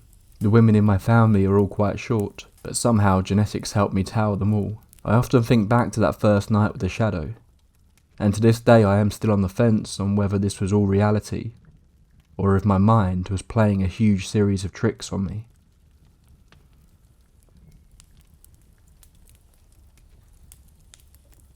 I grew up in rural East Texas, in a plain house in the middle of a huge pasture.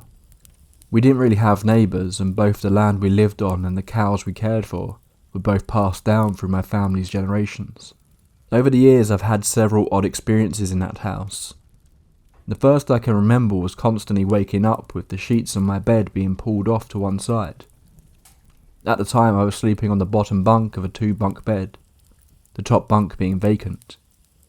Every other night I would wake up to the covers having been pulled towards the side next to my bedroom wall, until one night I woke up from a dream and thought I had felt the covers tug towards that same side. I laid there for a moment and I felt it tug again. I immediately burst out of my bed and ran across the house to my parents' room. I made my dad sleep with me for the rest of the night, even though he didn't believe anything I was saying. When I got older and graduated to a full-size bed, the sheets and covers continued to mysteriously remove themselves. Some mornings all of them would be on the floor, and others just the sheets, or just the covers. I toss and turn at night, but it always struck me as odd that such a selective amount could be on the floor, and the other remain on the bed. I can also recall one night where I had just retired to bed and turned off my lights, only to hear my dad coming down the hallway towards my room. My parents' house has wood flooring, and my dad's work boots made a very distinct sound as he walked around. I heard his boots stop at my doorway, and I laid there waiting for him to tell me he needed help with the land or around the house in the morning, as he often did, but it was silent. I rose up and saw that my open doorway was empty. I didn't think much of it and lay back down. I closed my eyes, and barely a moment had passed after I laid my head on my pillow, and I felt a soft but deliberate thud on the foot of my bed. I bolted upright only to be met again with empty darkness. My parents have actually just finished redoing the flooring in the house, because it wasn't laid down properly the first time, when my sister and I were little. This made it much creakier in corners. So I know it wasn't my dad having a go at me by sneaking around. He isn't the type to pull those sorts of pranks either. There was another instance shortly after that where I had my first and only experience with sleep paralysis. It was in the morning and the broad daylight outside had entered my room. I woke up on my back and couldn't move, but I could see around my room and hear my parents shuffling around in the kitchen. I started to feel an invisible pressure on my feet that gradually slid up my entire body until I could barely breathe from the phantom weight. I tried to yell out or move but couldn't. The whole thing must have lasted for 2 or 3 minutes, but I still remember the immense pressure and the feeling of utter helplessness. I've since moved out of my parents' house, but my mum and my sister still call me from time to time to tell me about something new that's happened in the house, particularly in and near my old room. My sister has told me she's heard knocking outside her room and on the headboard of her bed. My mum told me that my sister's boyfriend once stayed the night in my old room and woke up to find the jeans he had put on the floor were soaking wet in the morning. There wasn't a leak, and he hadn't gotten them wet prior to retiring for the night. For a while, some of my college textbooks had been left on the floor in boxes at one side of my room. The last time I tried sleeping in there, I heard what sounded like a textbook being opened, and the pages being quickly fluttered before shutting. I made no argument or fuss when I got out of bed and slept on the couch that night. I've had other strange and sometimes chilling moments in my life at the places I've lived and worked since leaving my childhood home. Phantom bangs at a bakery I used to work at, a door shaking violently at me, even audible whispers being breathed directly in my ear at the apartment my partner and I reside in now. None of them have been as consistent as my old room though. It wasn't until writing this down that I realised I haven't even had any episodes of my bed covers being removed in the night since sleeping somewhere else. I think it also might be prudent to point out that my parents built the house they live in, and no one else has ever lived in the house, or come close to dying on the property. I can't help but feel somewhat responsible for whatever is happening at my parents' house. I have always been attracted to the paranormal, and I've always been more spiritually open than my parents would have preferred. I know now that you can easily attract things to you, if you give it enough thought and dedication. I've been thinking about looking into everything lately. I'd like to know if it's something about me that's been attracting all these experiences, or if I just have happened to find myself at the right place at the right time. Of all my experiences, I've never seen anything. It's only ever been noises or faint touches here and there. That's something I can't help but feel like I'm eventually going to stumble into, however. I'm not sure whether my stories are sensational enough to be included in one of your episodes, but I wanted to send it in nonetheless. I hope that someone can relate to what I've shared, and that they can find the same solace I take in hearing what others have to share.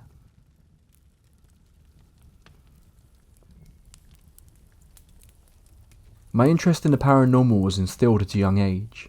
Both my mother and hers have had experiences, seen things, been part of the unexplained.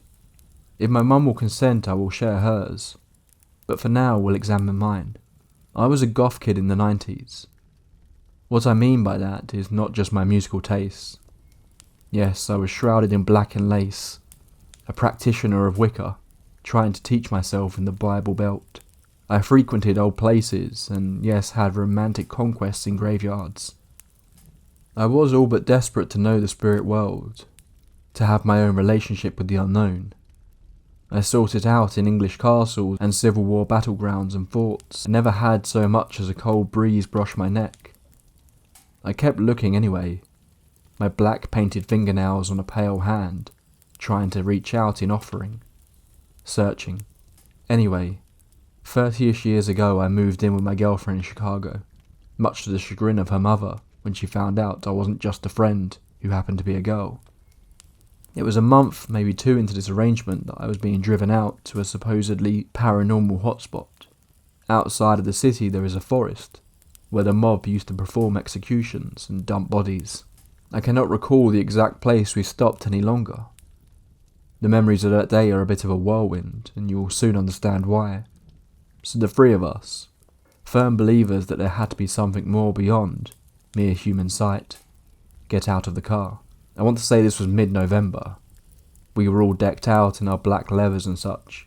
This was before our phones were able to do more than make a phone call, or very pricey text messages. They simply wanted to show me some place sightings had been reported, and rumours of the streets still spoke of. We were there about 20 minutes, still within eyeshot of the car when it happened. I remember I started hearing this thumping sound. There was no visible source for this, and it steadily started getting louder and faster. Our sister had a camera and was taking dreadfully gothic black and white photos when I inquired of my company if they could hear that sound. The answer was no, and the sound continued as the grey sky seemed to be getting darker, as though some storm was suddenly swooping in on us. Again, they perceived nothing. I never saw anything else, never heard anything else. In short order I realised that the sound was my heartbeat. As my heart steadily began to pound, I felt a sense of urgency bordering on panic. We had to leave this place. We had to go. Now. Something was horribly, dreadfully wrong, and we had to be somewhere else. The 2 were more than amused and teased me a little bit at first, but as I turned pale, paler, and my panic kept rising, I finally got them into the car and away we went. The further we got, the calmer and more perplexed I became. I have no understanding of what happened, but the why of it was more clear when we arrived home. R's niece, a child of 5 years old that I hadn't even met yet, had passed away at the time of my experience. Suddenly, unexpectedly. Since that day I have been, perhaps unfortunately, able to not predict exactly, but I have an awareness of some deaths that have occurred within my own family, and 1 or 2 of people close to the ones I feel the closest connection with at the time. I have never gone back there. I feel there is no need. Whatever oddness or awareness of death and the beyond has lingered, the key was turned and door opened, though I was rather hoping to meet a fae or be able to speak with those lost or something, but an intermittent connection with the great equalizer is what I was given. Mum always said knowledge is power, but that's it. That's my major spook event. No wailing spirits, no apparition, no real anything beyond my attunement. Again, understand if this isn't spooky enough or the right flavour, but this is the first time I've ever shared this experience with anyone. It feels cleansing, really. Before this experience, I would have been proclaiming my powers or whatever and trying to be oh so cool. After it, I feel no need. It is what it is. It didn't and hasn't saved anyone. It hasn't changed the world. I don't know what this is, but it's mine. And I'm grateful.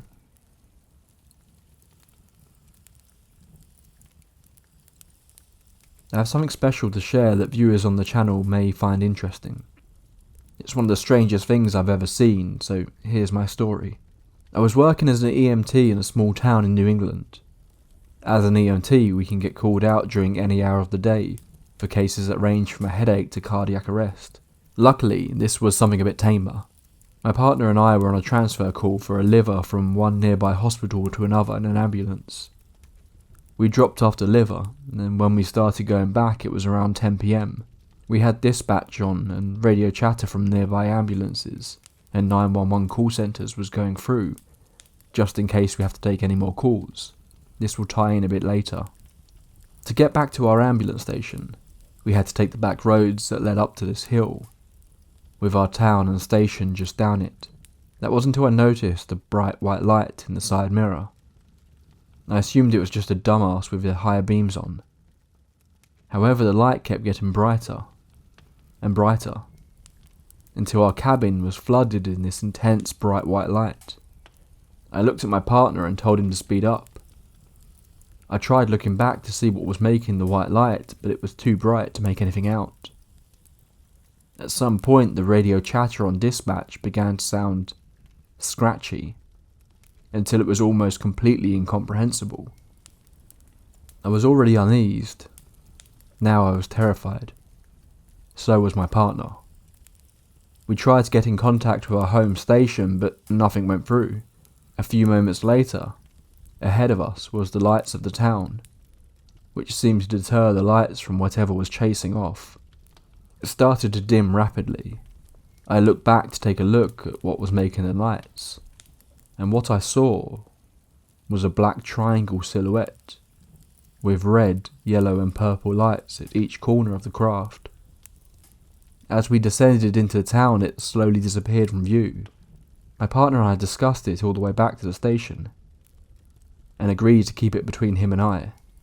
I told one other person, however, and they suggested ideas of UFOs, which brought a shiver down my spine. I used to call myself a skeptic in the paranormal, but this tested my views.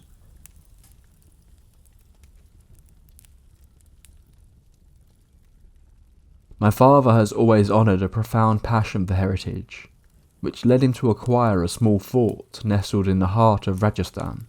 Known as the Land of the Kings, Rajasthan is celebrated for its majestic palaces, grand forts, and rich, tumultuous history. This particular fort was bestowed by a former ruler upon a minor noble family, serving as a distinct outpost and a small stronghold in times of conflict. Constructed over 2 centuries ago, it remained in the hands of that family until my father purchased it.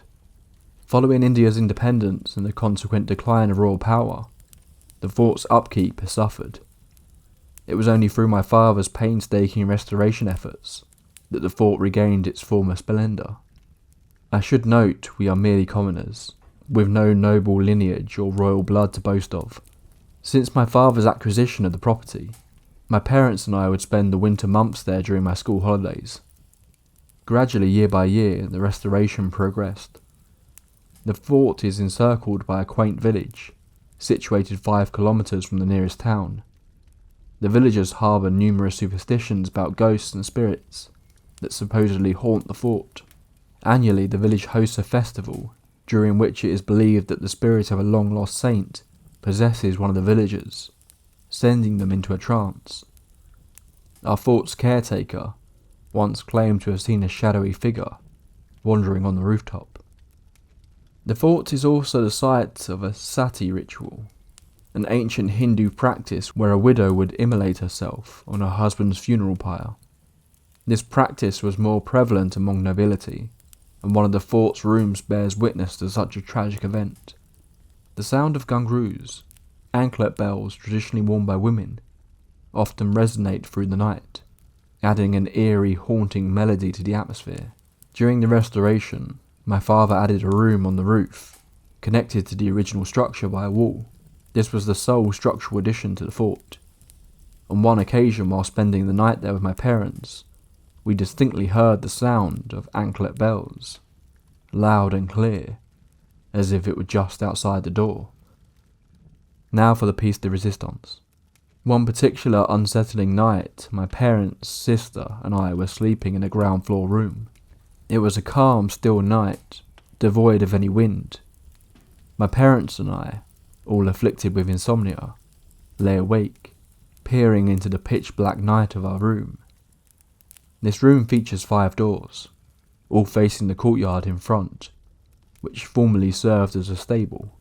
Across the courtyard lies a gallery that connects our courtyard to another.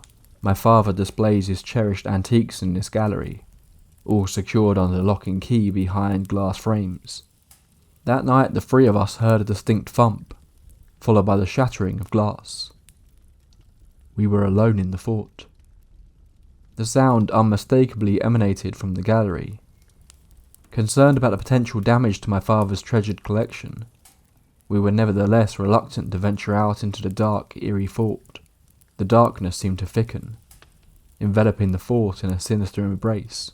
Every creak and rustle seemed amplified, as if the fort itself was whispering secrets of its haunted past. The following morning, with daylight offering a semblance of courage, we discovered one of the cases had an open lock, but a closed frame. A painting had fallen to the floor, but fortunately was unharmed. It depicted our deity, Krishna, with his beloved consort Radha, positioned directly in front of the door. It was as if some unseen force had deliberately placed it there, to be found. In response, we summoned a priest to perform rituals for our well-being and prosperity. The priest spoke of lingering spirits and restless souls, further deepening our unease. We remain uncertain about the cause of the incident, and continue to pray that no malevolent forces bring us harm. My mother insists on selling the fort, but my father's unwavering dedication and efforts make this a difficult decision.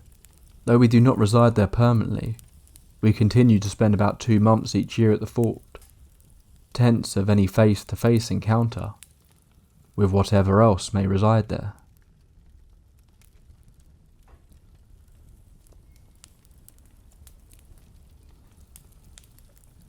I was born in Tennessee, and when I was 2, my family had to move to Washington State, near Vancouver. We lived there for 12 years of my life. Nothing strange happened until I was 10. I started seeing things, hearing things, and feeling constantly watched. I was playing my guitar one day when I heard and saw a shadow figure open my bedroom door out of the corner of my eye. I turned to look at it and nothing was there, and my door was closed. This became normal, seeing shadow figures out of the corner of my eyes. But at 11, I started hearing screams and cries for help. I genuinely thought I was going crazy.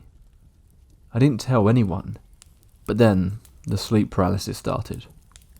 I would wake up unable to move, and I'd see a black mass the size of a 6-year-old child. No eyes, all just black. It would slowly walk towards me, lifting its arms to touch me, speaking my name and asking for help. Then I would move and it would be gone. I didn't know about sleep paralysis at the time. Only when I was 15 did I learn about it. These things plagued me until I was 13, when all of a sudden it stopped.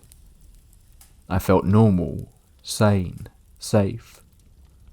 We moved back to the same city in Tennessee I was born in a couple of months before my 14th birthday. I knew about the rules of Appalachia, but I didn't believe in those things or the paranormal for that matter. Late in 2020, I met my now husband and a girl who I thought would be my best friend, but she changed my look on so many things. Let's call her Nexus. She believed in the paranormal. She believed she could befriend it, see it, hear it, even be followed by it. I thought she was some weird Chicago girl, for that's where she came from. But she was cool, so I went along with her strange ideas. For our first sleepover, I went to her house. She lived out in the country and had a whole forest for a backyard. Now, I grew up as an outdoors person. I loved the woods, but these were different. I didn't want to go into them. They looked sick. I know I could survive alone in the forest, but for some reason I wouldn't dare spend one night in her woods alone. And I know you don't go into the woods without a gun, but somehow I knew that wouldn't be enough to save me. Late that night we were talking and she told me about these 2 things that looked like people. One was a tall man with a dog, and the other was a woman, whose face she couldn't make out. She said they weren't human or spirits, but one was bad and the other was good. I thought she had an overactive imagination. That's what I chalked my mental stuff up to. She broke a rule. For those who know, you know. She left her bedroom window blinds open, and would constantly look out the window. I never did. I always felt watched and didn't want to see what was out there, so I would beg her to close the blinds before turning off the lights. She didn't want to, but finally she did. As we were sitting on her bed, I heard a dog walking in the house. but it sounded reversed, yet coming closer to her door. All of the dogs were outside. I thought I was hearing things again, but then she asked me if I heard that, and she described it in the same way. I said I was ready for bed and turned off the light and went to bed on the floor that was provided for me to sleep on. I closed my eyes and tried hard to fall asleep when I felt a dog lay on my feet. A big dog. I opened my eyes and she was on her bed, and nothing was at my feet, except there were indents on the sheets. I could move, so it wasn't sleep paralysis. I stayed still and closed my eyes. That thing stayed there all night, but come day it was gone. Later that day she told me that the man stood at her bed until she fell asleep. I was scared. Now I'm a Christian girl, but I don't believe a demon can ever have me as long as I have faith. These weren't demons. The next time I was at her house I saw a drawing journal, so I looked through it. I found drawings of the woman with her face scribbled over, and an attempt of the man and dog. They looked like the creepy kid drawings you see in horror movies. The next sleepover at her place something happened. It was 1 or 2 in the morning. We were just casually talking about normal stuff like art, sewing, plants, when all of a sudden there was this roar mixed with a boom. Here in the south our thunder can shake a house and it rolls throughout the sky. But this was not thunder. The sky was clear and it sounded different. We both grabbed each other's hands and held tightly. Now I'm a straight girl and that was the first time I'd held a female's hand. I was so scared. We both looked at each other and started crying. Finally we turned off the lights and stayed in the bed together until sleep took us.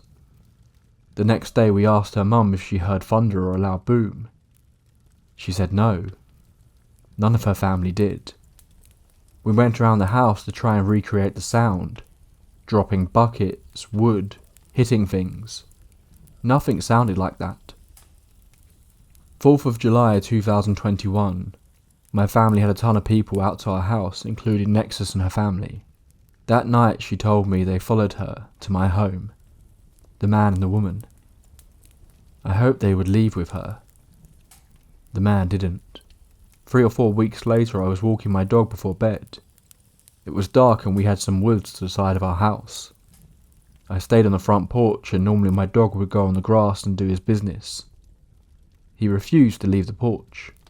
I thought that was odd, and then I looked up to my left, where the woods were, where my dog was looking. And there in the shadow of the tree line was a tall man.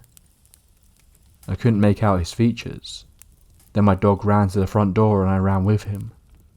We went inside and locked the door and I went to my room with my dog, closed my blinds and slept with the light on. My dog was shaking, and the fact he knew something was there before me, that scared me more. Then my sleep paralysis started coming back. The same childlike figure. My woods felt more dangerous now. My dog wouldn't go in, so I didn't either. Now this dog, I've had him since I was 8 years old. He slept with me, stays by my side and loves the woods. If he doesn't go somewhere, neither do I. Nexus then told me it feels like the man and the woman were beckoning her to go into the woods at night. I told her not to. I told her not to trust them. I don't know if she ever did, or if she even believes in these things now. She and I parted ways when I was late 16 or early 17. I got the name Nexus from her. It was the name she gave herself. Shortly before my husband and I got married, I told him all of these things. I said, "You probably think I'm crazy." He actually believed me and still does. He knows there's a whole world of things we humans don't understand. Neither of us believe in ghosts, but we know there are things that reside in nature that are not meant for humans to meet. Now that we're married, if I suffer from sleep paralysis or night terrors, he'll hold me and help me sleep again. Many of my night terrors I end up hurting him. I don't mean to, and he doesn't hold it against me. If he knows it'll be a rough night for me, he'll make me a herbal tea with honey that naturally improves sleep. And usually I sleep well on those nights. Occasionally I will still hear things, or if I go to historical sites I can feel the residual energy of those who came before us. I always could do that, even as a child. I haven't seen things since being married though, and moving into our own place. But I'm waiting. I know it hasn't ended yet. One last note, I don't take medications or I've never been diagnosed with anything mental, so what happens to me I genuinely believe is not my imagination.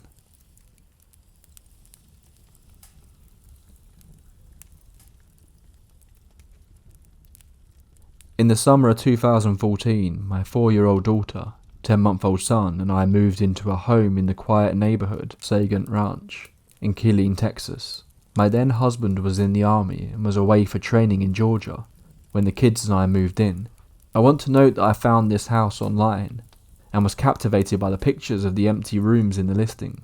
I would often look at them several times in a trance-like state. It was almost as if I was somehow transported there while staring at the pictures. In my mind I was there in every way, as if I were there in person. I could feel its surroundings around me, and it just felt like home. Exactly where I was meant to be, where I wanted to be. Almost immediately after moving in, things began to happen. Subtly at first, but that wouldn't last long, for this house had a story to tell, and it was determined that I listen. My mother, who lived in San Antonio, Texas, kept the kids for a week so I could unpack. The first incident occurred the moment she left.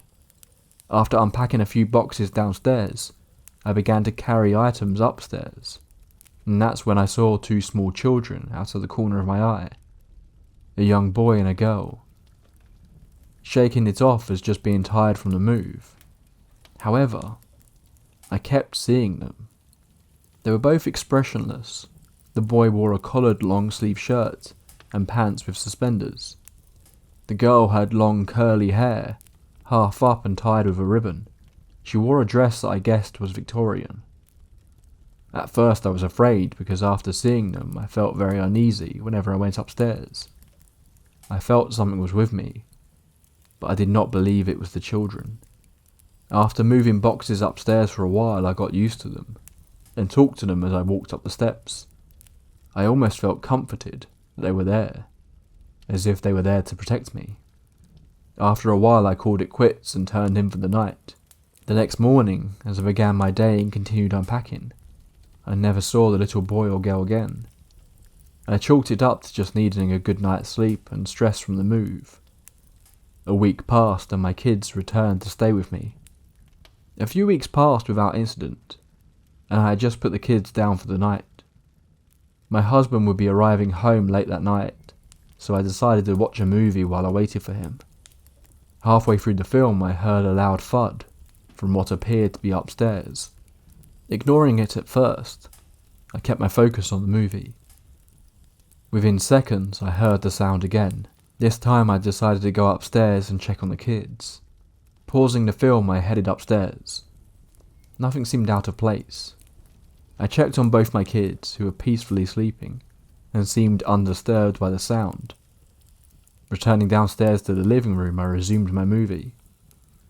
Minutes passed and I heard the sound again.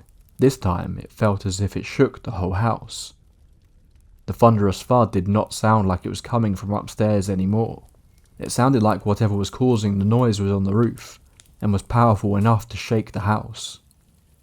I immediately paused the film, sitting there momentarily, trying to process what was happening and shaking off my nerves. Not sure what was happening, I continued watching the movie, knowing my husband would be home shortly.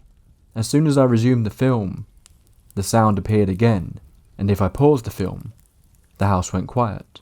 I played with this, noticing that if I ignored it, the sound would repeat. I felt as if whatever was causing the noise was playing with me. It wanted my attention, and if I chose to ignore it, it would continue to seek it. My husband walked through the door a little past midnight. I told him about what I had experienced. He told me it was probably thunder or a tree hitting the roof. However, we had no trees around us, not on our lot or the lots next to us, and it was a calm, clear night. Shortly after our discussion, we went to bed. Again, weeks would go by without incident, until one night. I was surprised to see our dog stopped in front of the wall between our bedroom and the linen closet doors. She sat there, staring up, as if looking at someone. I called her several times, but she didn't move. Her ears didn't perk up at the sound of my voice. It was like she was in a trance. After a few moments, she snapped out of it and ran straight to her kennel. I would soon learn the significance of this event. One night, my husband was upstairs in our bedroom with one of the windows opened, packing for his work trip, when he heard the thud on the lower level roof. It was loud and moving fast towards the open window. We stared at each other, and he instantly closed the window. I will never forget the horror on my husband's face, and the relief I felt that someone else had finally heard this. We went to bed without exchanging a word. He left in the morning and was not expected to return for 8 weeks. During this period, activity ramped up. I started to hear the thud more frequently, but it seemed to move around until finally settling in a space upstairs where 3 closets met, the area where my dog had her incident. Upstairs, my bedroom closet, the hall linen closet, and my son's bedroom closet all convened. From this space I could hear loud bangs, as if something were trapped and trying to escape. Coinciding with this, my son suddenly refused to sleep in his room, and I began to feel uncomfortable with my closet, using it less and less. The upstairs felt heavy and I dreaded being up there. The bangs continued and I began to have unusual dreams of satanic rituals, so vivid it felt like I was there. Upon waking, I was paralysed with fear. To this day, the dreams are etched in my mind, and as I recall these events, my heart races with anxiety. After the dreams, I noticed a shift in my mentality, constantly thinking of reckless things to do, and I didn't understand why. There would be one more incident before I would reach my breaking point. My daughter was at school, and I had just laid my son down for a nap, not knowing how long he would stay asleep in his room. I decided to pay bills upstairs at my desk. I had only been sitting there for maybe 10 minutes when I heard the voice of a child, probably around 6, directly in my right ear, say, "Mummy." I froze. Typing this just now as I sit at my desk sends chills down my spine, and I feel overwhelmingly nauseous as the events I experienced in this home are forever woven into me. My son could only say "Mama," and my daughter wasn't home, and even then she would never call me Mummy. I worked up the courage to move and checked on my son, who was still peacefully sleeping.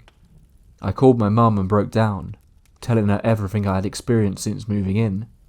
Her being Catholic, she suggested I recite the Our Father prayer throughout the home, and she would bless the house with holy water when she came to visit. I did my best to do this, trembling with fear as I walked through the home, reciting the prayer. I reached out to a local paranormal group asking for help. I can't remember the group's name, but I knew they were a few hours away, and it would be a few weeks before they could come for an investigation. My family visited for Halloween, and my mum blessed the home with holy water. Unfortunately, I don't remember anything after. I've tried to recall the events after Halloween, but I just can't. All I see is a black screen in my head. The next memory after that is living in a new house about 3 miles away. Over the years, that house creeps back into my mind and consumes me. I have a strong urge to return to it, and I feel one day I will find myself parked outside its front door. It's like I'm drawn to it, like it's calling me. I long to understand what happened there, and to know the story of the dark energy that resides there. I requested the police records of the property and found nothing other than a domestic disturbance between a mother and her daughter. I have attempted to contact residents living there after us, inquiring if they have experienced anything unusual, but had no luck there either. I am a history major and an aspiring historian, so naturally I began researching the land and surrounding areas with a colleague. We discovered the Maxdale Bridge and Cemetery, which is 13 miles from the house on Scorn Drive. My colleague and I are still researching the area, trying to piece together what could have caused the events I experienced. I've begun to write a book about my experiences, and hopefully I will finally be able to get closure or at least as much closure as the house will allow. Thank you for taking the time to read my story. I hope someone will hear it and help shed some light.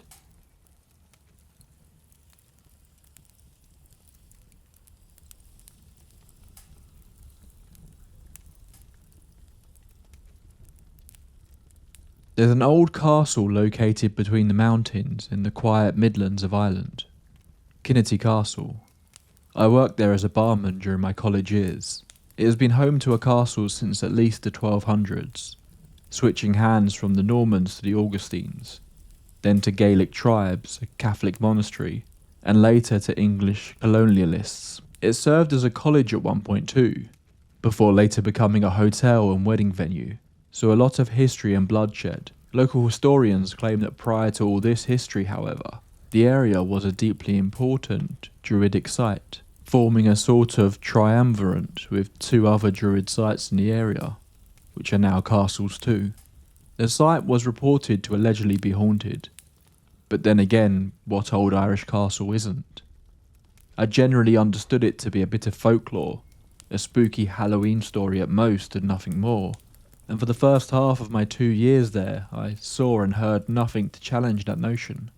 Anyways, one night a group of American tourists were staying, numbering about 10 in total, with the head of the gang informing me that his full-time employment over in the States was that of a spirit medium. Now, while this might sound eerie, working in a location like that at peak tourist times of the year, we regularly met ghost hunting guests who would come to try and have their own paranormal experience. Paranormal tourists would regularly visit the place, so this was nothing out of the ordinary by any means.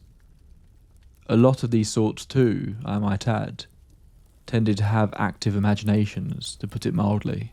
I'm a firm believer that if you go to a place like that with the intention of seeing a ghost, well, you'll see a ghost, regardless of whether anything has happened or not.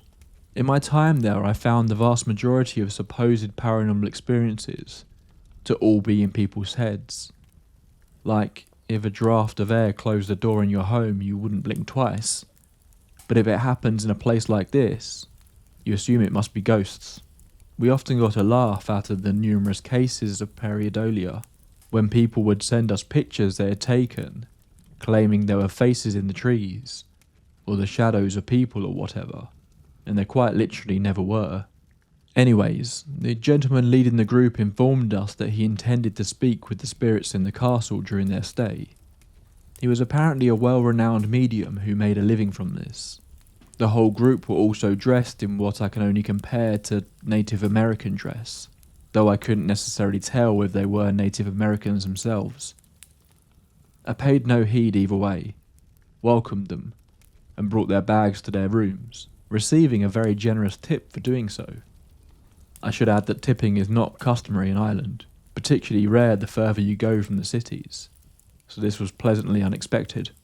This same group had booked out the castle's drawing room for a private function later that night. I distinctly recall passing by at one point where one of them stepped out to use the bathroom, to see them sitting in a circle, meditating, with black candles lit around the periphery.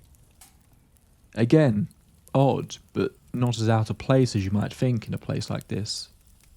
I've had guests using EVP equipment before, for example, and I'd come across more than one using a Ouija board. The following day there was a wedding taking place in the castle, and by the time I arrived in work, the ghost hunters had checked out, and I had all but forgotten about them.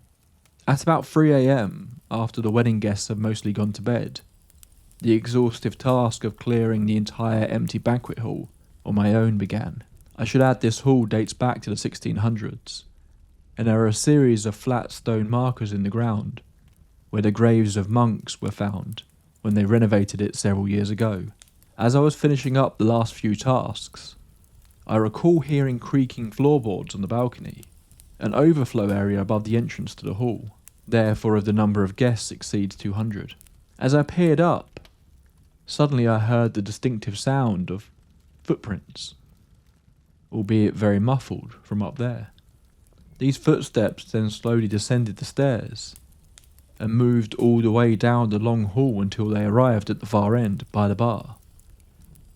I remember so clearly just following the noise with my head as it moved down the long hall.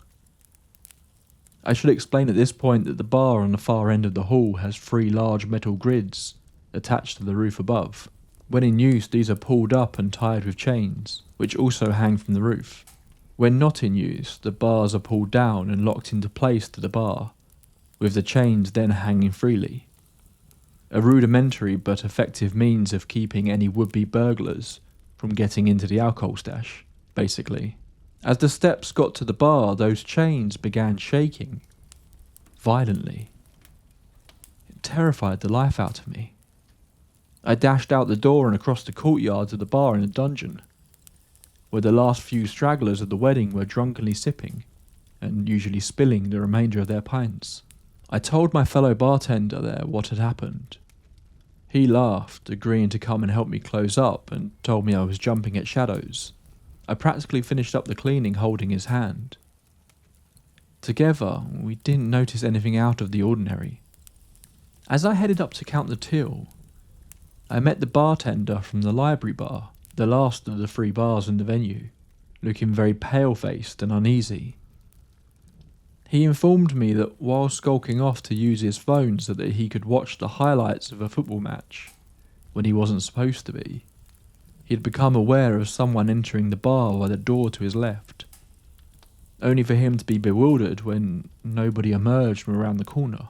This, coupled with a flickering light bulb in the chandelier above, happened 6 times before he got spooked enough to leave the bar and come and hide in the more well-lit safety of the office, watching the bar on the cameras instead.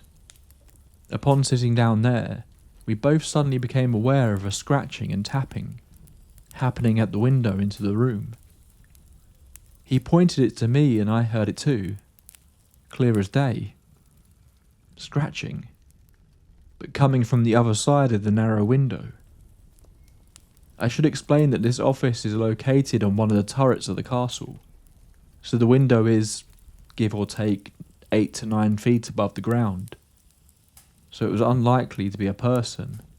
It could have been an animal doing all this scratching and tapping, sure, but I'd never heard anything like it and never would again, so it seems perhaps a little coincidental to only happen on this night. Plus again, it's after 4 AM, so it's very unlikely to be a bird or similar animal.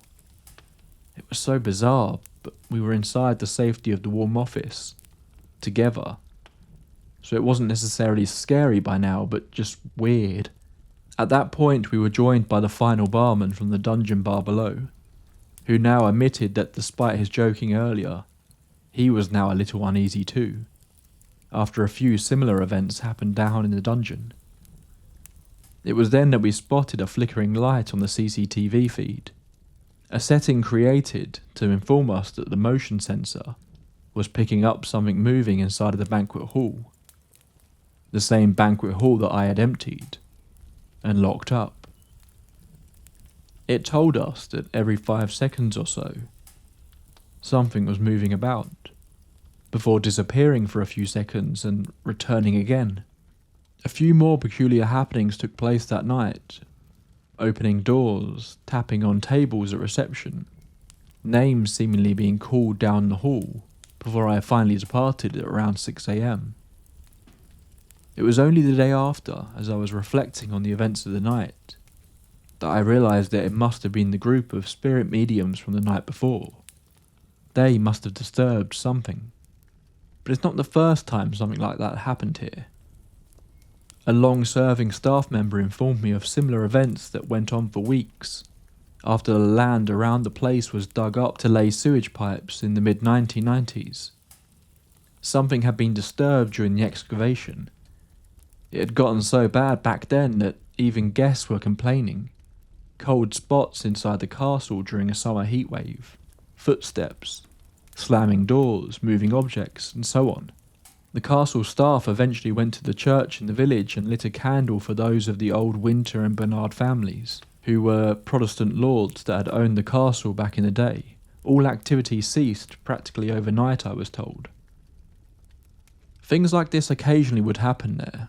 The allegedly haunted room at the very top of the castle even had a no Ouija boards rule because of the hassle and mess caused for the cleaners and staff whenever people disturbed the spirits. One particular female staff member would repeatedly get it the worst, with her ponytail regularly being pulled by an unseen force. We even had camera footage of it occurring, which, despite being spooky, tended to be quite humorous. Other young female staff would sometimes report hearing their names called too, despite them being alone there. Different mediums told staff there on a number of occasions that there were a few ghosts up there, but that one of them, a monk named Hugh, is the main one, who enjoys playing good-natured pranks on people, and has a particular affinity for women, especially the women getting married at the venue.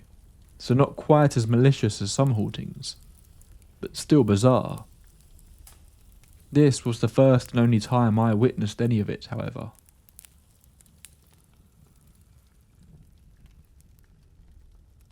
I was about 10 years old when this happened.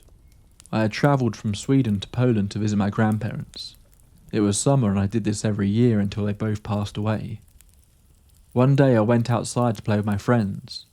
If I remember correctly, we had Yu-Gi-Oh cards, and we played with them a lot. Near the playground, there was an abandoned building. The building belonged to my uncle. I was around 3 years old when he went out of business, so he abandoned it. Since then, it had been left empty. My friends wanted to play a game called Dare, and they challenged me to go into the abandoned building at night, since I didn't believe in ghosts. I thought it was an easy challenge.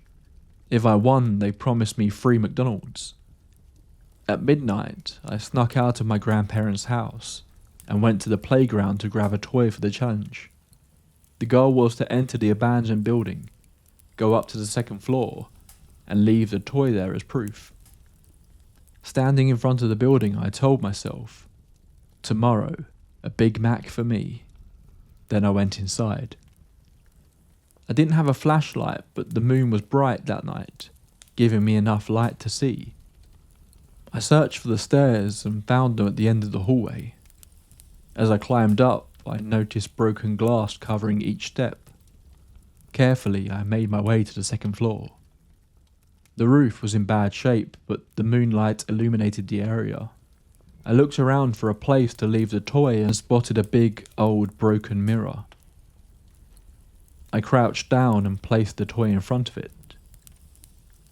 And then, it happened.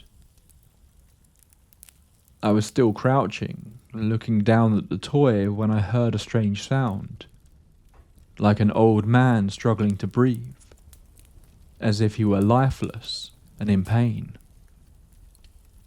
A chill ran down my spine and my heart started pounding.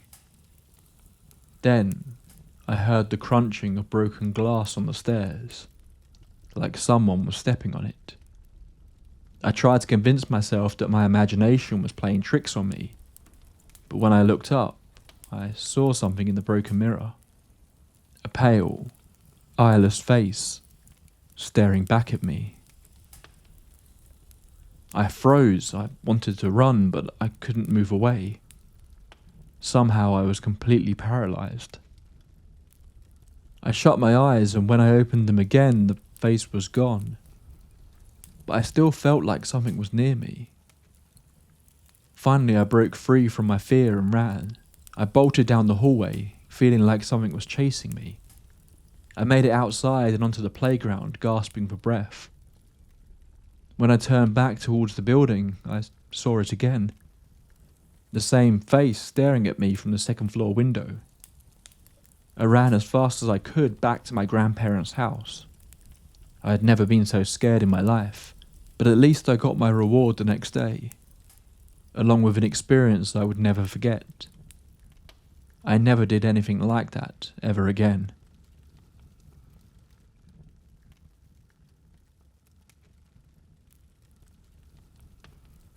I grew up in northern Alaska, actually all over the state, until I was 13.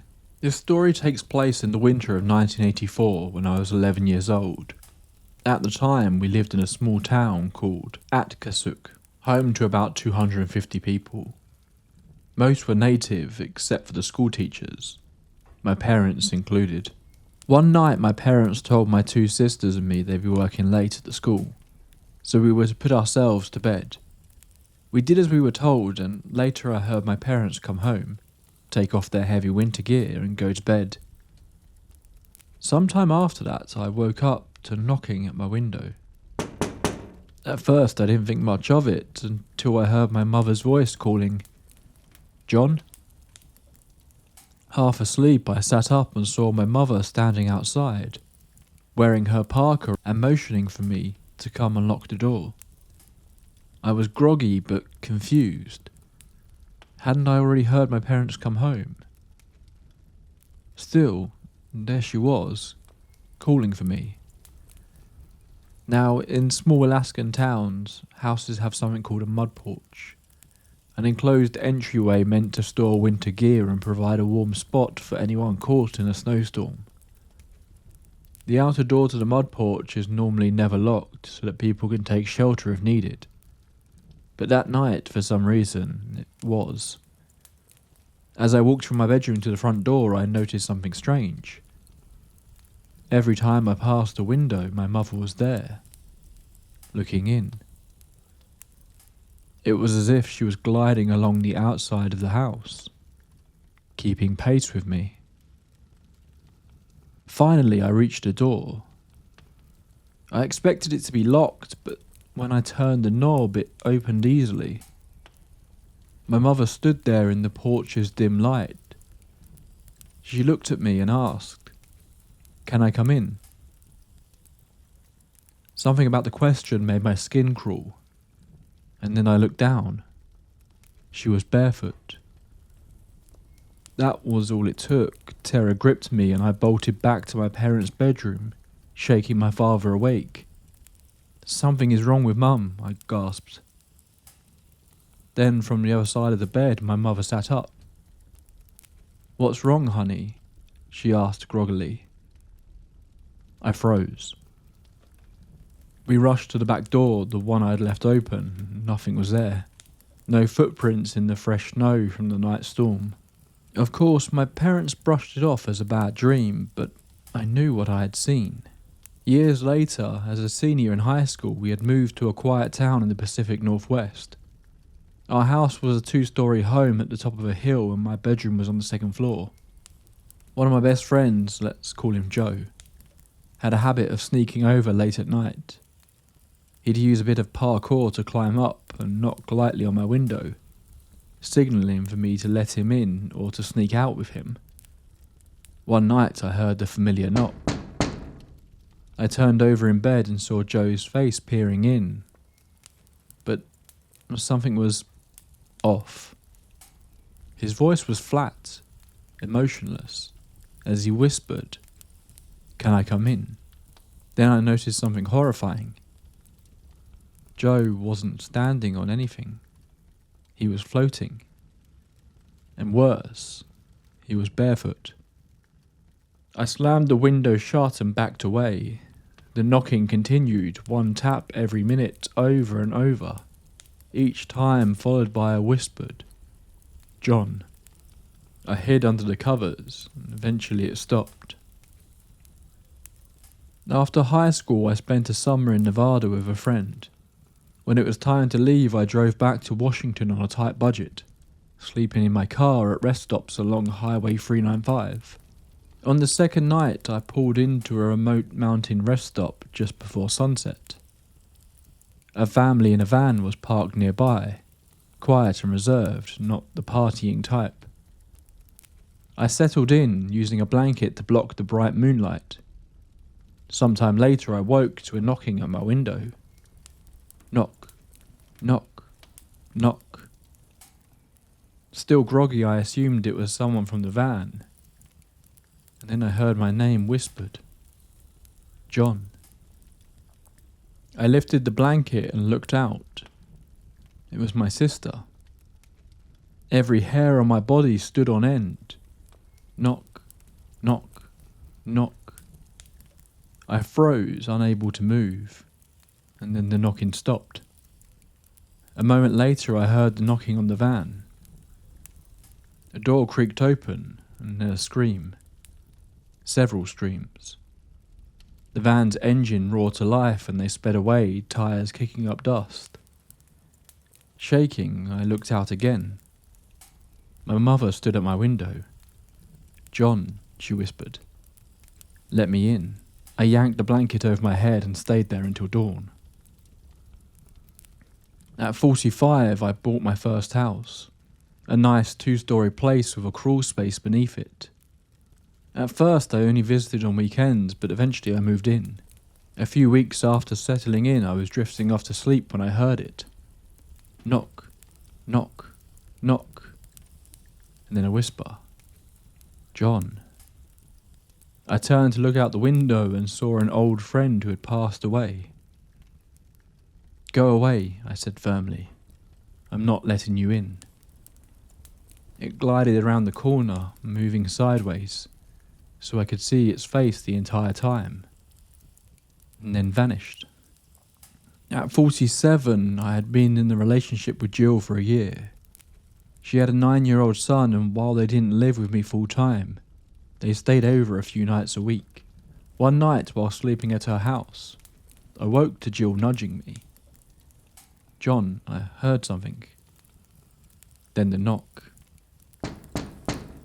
We both turned to the window and there stood my mother.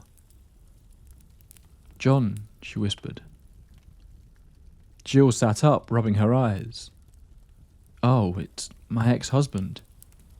He must want to talk." She started getting up. I grabbed her wrist. "Wait, look at his feet." She did, barefoot. Her face went pale. I turned to the thing at the window and said, "Go away, we're not letting you in." It drifted backwards and disappeared behind the fence. That night, Jill's son, staying at a friend's house, called her in tears. "Mum, Dad came to my window, but I don't think it was him. We told him to stay put." That night I told Jill everything. She was furious at first. How could I bring this thing into their lives? But in the end she understood. Years have passed and Jill's son is now in high school. One night he called me at 2 a.m. "It came again," he said. "Who did it look like?" I asked. "My ex-girlfriend," he replied. Guilt washed over me. "I'm sorry I brought this thing to you." His response shocked me. "It's okay, you make my mum happy. If this is the cost, then I'm good." I told him the same thing I had learned long ago. No matter what it looks like, never let it in. I haven't seen it since that night with Jill, but she has. Her mother, father, even an old boyfriend. It only happens when we sleep apart. I hope I never see it again, but I know, deep down, that I will. I was still pretty young when this happened. I think I was between the ages of about 8 or 10. I'm over 40 now, but still remember it clearly. Just a little backstory before I go on with my story. I'm half Dutch and half Chinese. Before reaching my teenage years, I would always see a coloured spot with a diameter of maybe 3 centimetres floating around, like you looked into a bright light for a while. I would play with this spot, like trying to catch it with my hands. One day, my Chinese aunt asked me what I was doing. When she saw me trying to catch something that she couldn't see, I told her what I saw and she went quiet and let me be. After a couple of days, my dad, who was also Chinese, wanted to talk to me about the spot I was seeing, and told me that what I was seeing was a guardian angel, and that it would protect me. Sometime later, it could be weeks or months, the only part I don't remember clearly, my parents were at work in the restaurant below the apartment we lived in. I was laying in my parents' bed trying to sleep. I used to do this often because I had nightmares on a regular basis. While laying in bed, I was staring at the shadow of the small chandelier they had in their bedroom. It was the early 90s, so it was normal seeing those where I lived. A nightlight wasn't enough for me, so the ceiling light was always on when I went to bed. At some point, the shadow of the chandelier started to warp and change, and at that moment it was like I was frozen. Probably from fear, because the shadow started to get bigger. It became like somewhat human-shaped with arms and a head. It was as wide as a two-person bed and probably half the length of it. Probably only because the chandelier was hanging partially over the bed. Where the eyes should be, I could see the white of our ceiling. Then suddenly, I saw the coloured spot that I always saw, and it attached itself to the edge of the shadow. Then I saw another spot, and another, and they kept appearing and attaching themselves to the shadow until it was completely surrounded. After an unknown amount of time, what felt like forever at the moment, the spot slowly merged into one at the base of the chandelier, while taking the shadow with it. After that, I saw the one spot again that I always used to see. After things went back to normal, I fell asleep very fast, probably because of being exhausted from what had just happened. Weird things still happen now and then after that instance, and even after becoming an adult and losing sight of my coloured spot for a long time.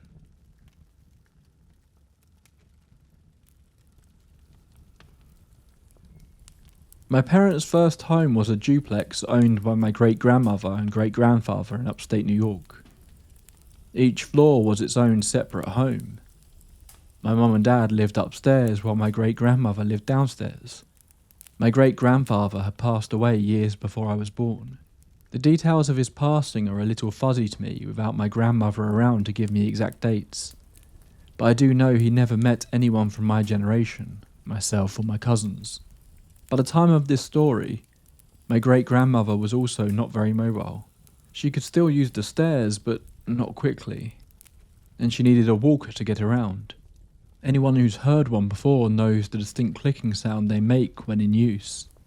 On this particular night, my parents were finally going out for the evening, leaving me, just a few months old, with my aunt as my babysitter. At that age, I was the kind of baby who could go from calm to full meltdown in an instant. My aunt followed my usual nighttime routine, settled me down and everything seemed fine.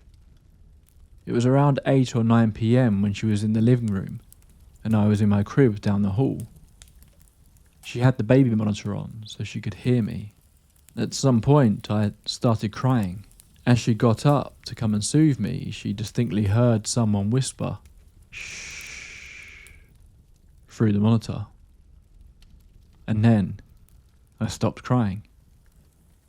She went into my room and found me completely calm, happily staring at the side of the crib facing away from the door, as if someone was standing there, making faces or gestures to entertain me. Concerned, she went downstairs to check on my great-grandmother, wondering if she had somehow made it to my room and back down again. But when she asked, my great-grandmother said she hadn't even heard me crying. When my aunt went back to check on me, I was still happily watching something, or someone, near the crib. Twice more that night before my parents came home, I got fussy, and both times the same shh sound came through the monitor, and I calmed down immediately.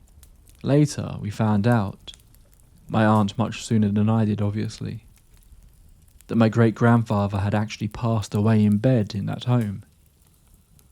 We believed it was him, keeping me company and helping babysit on my parents' first night out after I was born.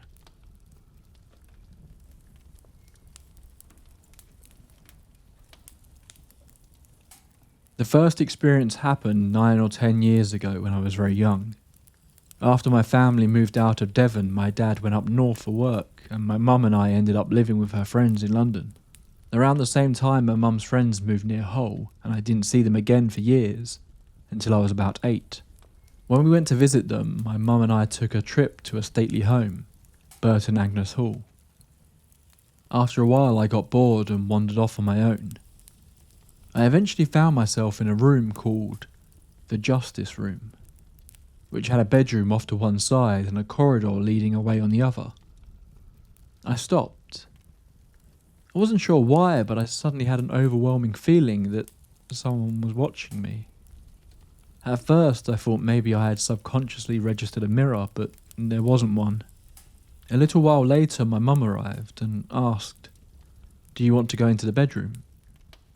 Without hesitation, I refused.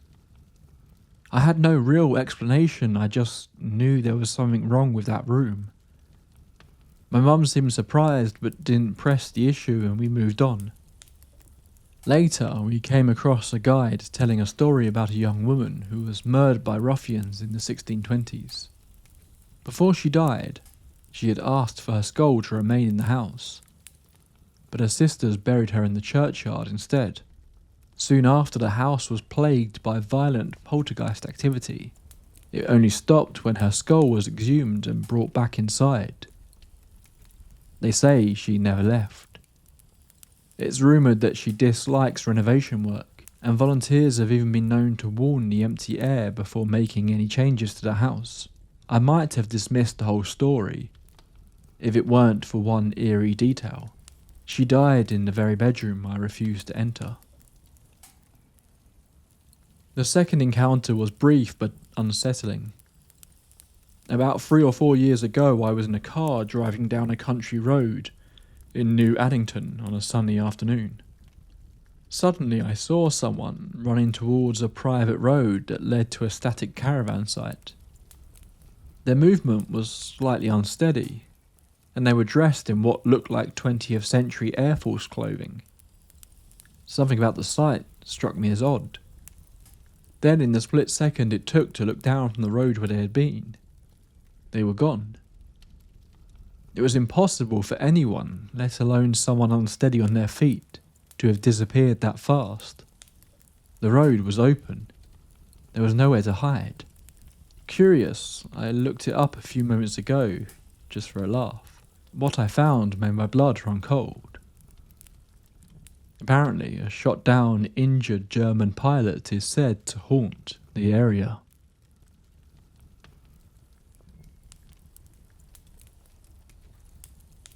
My grandparents used to own a deli in South Buffalo with several apartment units attached. For a while, my sister lived in one of those apartments, and I would occasionally stay over in the spare bedroom, usually after a night of playing cards and partying. The spare room had a door that always closed perfectly. No effort was needed, you just pushed it shut and it would latch every time. But the strange thing was, you would never ever find it closed. No matter how certain you were that you had shut it, it would always be ajar when you returned.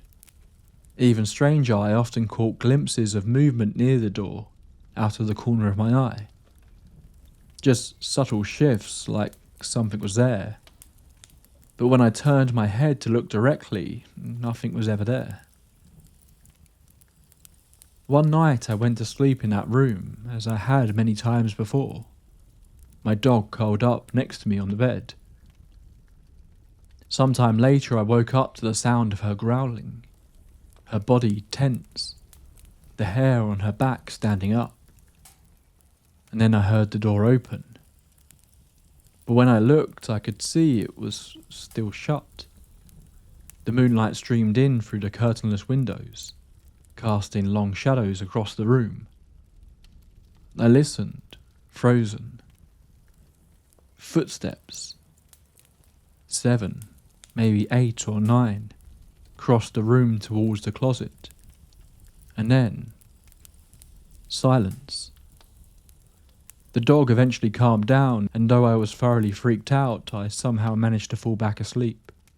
In the morning I told my sister and her husband what had happened. They both exchanged a knowing look and said, "Yeah, we've heard things coming from that closet too. A lot."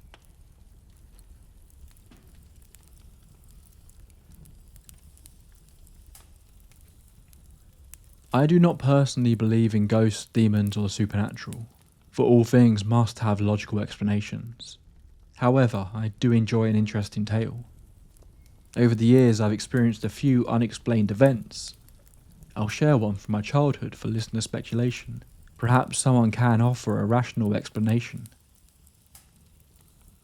This happened in 1985 in a larger city in West Virginia. Our home sat atop a large hill, accessible by a long winding road that curved up to the peak. The neighbourhood had houses of various sizes, with several families who had children around my age. We all played together after school and on weekends, and we walked the half-mile to our bus stop every morning. One family had 2 sons, both younger than me, and 2 daughters, one a year younger and the other a year older. The sisters' birthdays were in the same month, and the event I'm about to share happened during a birthday sleepover at their house. The evening had been fun, games, food, a movie, and general silliness. As the night wound down, we made makeshift beds on the floor, whispering and laughing in the dim light. The basement where we slept was finished and fairly open, with a simple layout. The sisters' bedroom was at one end. A short hallway led to a full bathroom. Beyond that was a large den area with stairs leading up to the kitchen. The laundry room was tucked under the stairs. At some point, drama ensued, as it often does among preteen girls. One of the guests, Dee, became upset over something and locked herself in the sister's bedroom. We all took turns trying to coax her out, but she refused. Rather than fetching a parent, we came up with a plan. We decided to turn off most of the basement lights and sit quietly on the stairs, hoping Dee would think we had gone upstairs. Maybe, once she believed she was alone, she would come out. As we sat in hushed anticipation, something unexpected happened. A dark, child-sized shadow emerged from the exterior wall of the bathroom and ran across the den, straight into the space under the stairs. At first it looked like a regular shadow, but something about it was deeply wrong. It wasn't cast on the floor or the walls. It stood upright, like a person. It was the size of a 5 or 6-year-old child. It moved like a child with a quick, bouncy run. Its hair even seemed to shift and sway as it ran. Most unsettling of all, I could see the carpet and furniture through it. There was no one else in the basement except Dee, who was still locked in the bedroom. She had long hair, unlike the shadow, which appeared to have short hair. We all saw it, we all screamed, and we bolted up the stairs to find the girl's mother. Their mother came down, turned on all the lights, and searched the basement. The laundry room was closed and empty. The den was empty. The bathroom was empty. The bedroom door was still locked until Dee finally opened it for their mum. Nothing was there. In hindsight, we should have just gotten an adult in the first place. But you know, kid logic. I was too shaken to stay the rest of the night and asked to go home. My 9-year-old brain simply couldn't process what I had seen. A shadow with no person. A shape with no light source. A figure that moved like a child but was completely translucent. Over the next year I played at their house during the daytime and never saw anything like it again. The other neighbourhood kids, as well as the sisters, all agreed on what we had seen. Yet none of us could explain it.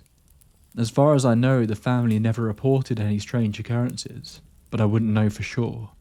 My family moved in 1986. Even nearly 40 years later, I still have no explanation for what I saw.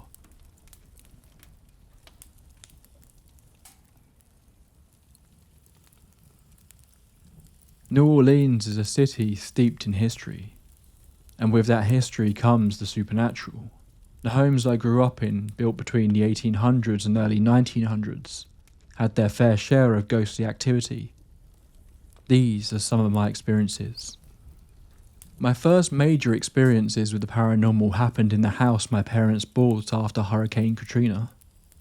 I don't know much about its history, who owned it before, or what happened inside, but I do know that at least 3 entities occupied the triplex. The most common one seemed like a memory, replaying itself night after night. Almost every evening down the long hallway, I would hear the sound of a small bouncy ball. It would start at one end of the hall and bounce until it lost momentum, always stopping right in front of my door. One night, fed up, I swung my door open to catch my brothers in the act, assuming they were throwing a ball, but no one was there. The sound continued anyway. This became so common that I eventually got used to it, though I sometimes even heard the bouncing while walking down the hallway. The second entity was an older woman who appeared to two of my family members. My cousin, who lived in the larger side of the house for a while, once woke up from a nap to find an elderly woman hovering over her, watching her sleep. My older brother had a similar experience. He walked into a room and saw the woman standing there. She took a few steps towards him before fading away. She was seen often, especially near the upstairs window, where multiple people spotted her looking out. The third spirit was different, angry. He was always stomping up the stairs loud enough to be heard no matter which room you were in. Even if you stood at the landing looking down at the staircase, you could still hear the stomps coming towards you. That was my only experience with him, but my younger brother had a much more terrifying encounter. One night after using the bathroom past midnight, he came face to face with the entity. He described it as a tall, shadowy figure with glowing red eyes that stared at him. And then it hissed. Panicked, he ran into my parents' room, waking my mum. They prayed together under the covers until he eventually fell asleep. My mum, though, stayed awake, hiding under the blankets until morning. The second house belonged to my aunt's mother and was just as haunted, if not more. It was built in one of the oldest parts of the city, and while my experience there was short-lived, my cousins who stayed there for months had some terrifying encounters. My personal experience happened while my family was outside playing. I had gone inside to use the bathroom, and as I stepped out, the grand piano in the living room suddenly played a single note. Assuming it was a prank, I turned to check, only to be hit with a sudden, overwhelming chill. Before I could react, I felt a hard punch to my stomach. The pain lingered for several minutes, and I had to sit down to recover. For my cousins, the house held a different kind of horror. At the end of a hallway stood a tall mirror resting on the floor. Every time she walked down that hall, she would see a shadowy figure standing behind her in the reflection. No matter how fast or slow she moved, it always matched her pace. The third house belonged to my ex's family, and my only experience there was brief but unsettling. One evening I arrived to find her and her family still out. Her grandfather, who only spoke Spanish, let me in and told me to wait in the living room. He wasn't much for conversation, so I sat on the couch looking at my phone. To my right, my ex had hung 3 paintings in an upside-down triangle pattern. I wasn't paying attention to them until I heard a loud bang on the wall. When I looked up, the top left painting was swinging violently, like someone had just shoved it. The top right painting had already fallen to the floor. But the creepiest part, the bottom middle painting wasn't falling. It was sliding straight down the wall, as if it were being guided.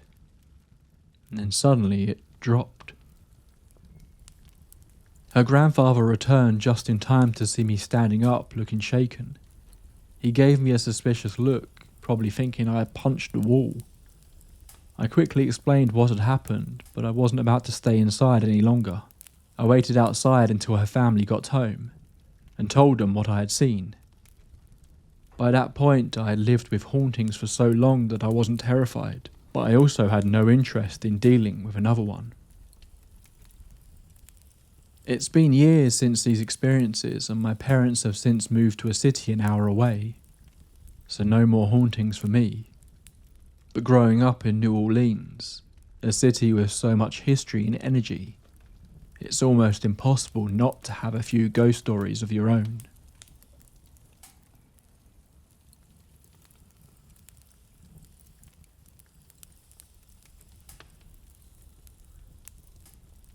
I was born and raised in the southern United States, an area referred to as the Low Country, a coastal southern state that actually sits hundreds of miles below sea level, hence the nickname. My home state exists in a theological paradox. The city I live in is the second most haunted city in the United States, although I couldn't tell you how they measured ghosts per capita. Our haunted status makes sense when you consider the history this part of the country has seen. The American Revolutionary War, the Civil War, countless skirmishes with the indigenous native population, and an untold amount of souls enslaved and dragged from Africa to work until they died, considered more like livestock than human. We also happen to be cinched tightly by the Bible Belt, so called because we belong to a religion where religious beliefs are a cornerstone of our culture and are deeply embedded in the people here. Like everyone else, every activity I was exposed to for the first 2 decades of my life involved the church. Nursery, school, social activities, even my first kiss. We had sneaked away from the Wednesday teen worship service and hid in a darkened Sunday school room a few doors down. All of that to say that I knew what the afterlife was. It was a short hallway with 2 doors at the end. You were judged for the sins you committed on earth, and were sent into either one door or the other, with no room for deviating. That is, until I moved into the house on Village Green. I am the middle of 3 sisters, and when I was about 14, my mum, younger sister, and I all moved into the Village Green house. From day one, that house never felt empty. Like none of us were ever welcome there, and the real owner was going to show up at any minute and kick us out. I always felt watched. Even when I was alone, there was a constant feeling that someone was just out of sight, like someone was in another room of the house. It all happened so slowly. I almost did not notice the changes in myself. How I didn't like getting undressed in my room even with the windows covered and the door locked. I actually avoided showering because even getting undressed in the bathroom was too much. Or how I started unconsciously scanning rooms for possible threats whenever I walked in, was always aware of every environment I was in, and could never fully relax even when watching TV or reading. I would be compelled to get up and check the front and back doors multiple times a night to ensure they were locked. Eventually, my sister and I even started seeing movement, always out of the corner of our eyes. Balls of light or shadows that would follow us from room to room, like someone who was sneaking around behind us and trying not to be seen. The constant stress and anxiety started causing physical symptoms that I still struggle with to this day. My heart would race constantly. I started experiencing terrible headaches, heartburn, prolonged fatigue and nightly insomnia. It was during an episode of insomnia when I finally realised that I did have a very real reason to be afraid of the dark. My mum always kept the hall bathroom light on, and it would spill into my room via the gap in the door frame around the door. And when I had trouble sleeping, I would trace it with my eyes around and around and around, until I fell asleep. One night, as usual, I was laying in my bed tracing the soft yellow light, with my eyes half open, when all of a sudden I realised that I couldn't see the light anymore. And before I could even begin to rationalise it, I became aware of a new, far more frightening sensation.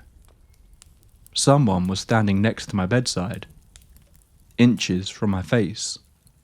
Once I realised what I was looking at, 2 very distinctive thoughts hit me at once. The first one being that this wasn't a shadow. Whatever was now in front of me had mass and substance. And 2, whoever it was stood between me and my door, between me and the safety of the hall light, between me and my mum. I was trapped. And it was that second realization that filled me with a kind of fear that I have never experienced before or after. My heart pounded and my extremities went cold. I don't know how long I was laying there, my joints aching from the adrenaline coursing through me, but I knew I couldn't stay there. It took even longer for me to finally convince my body to move, and slowly, so slowly, I started to turn my head to look up at the figure looming over me. But the second I started to move, a sound like a hand brushing across my face whooshed past my ear, and my nerve broke. Throwing my head under the cover, I laid still and cried silently until I finally fell asleep, praying and reciting every Bible verse I could think of.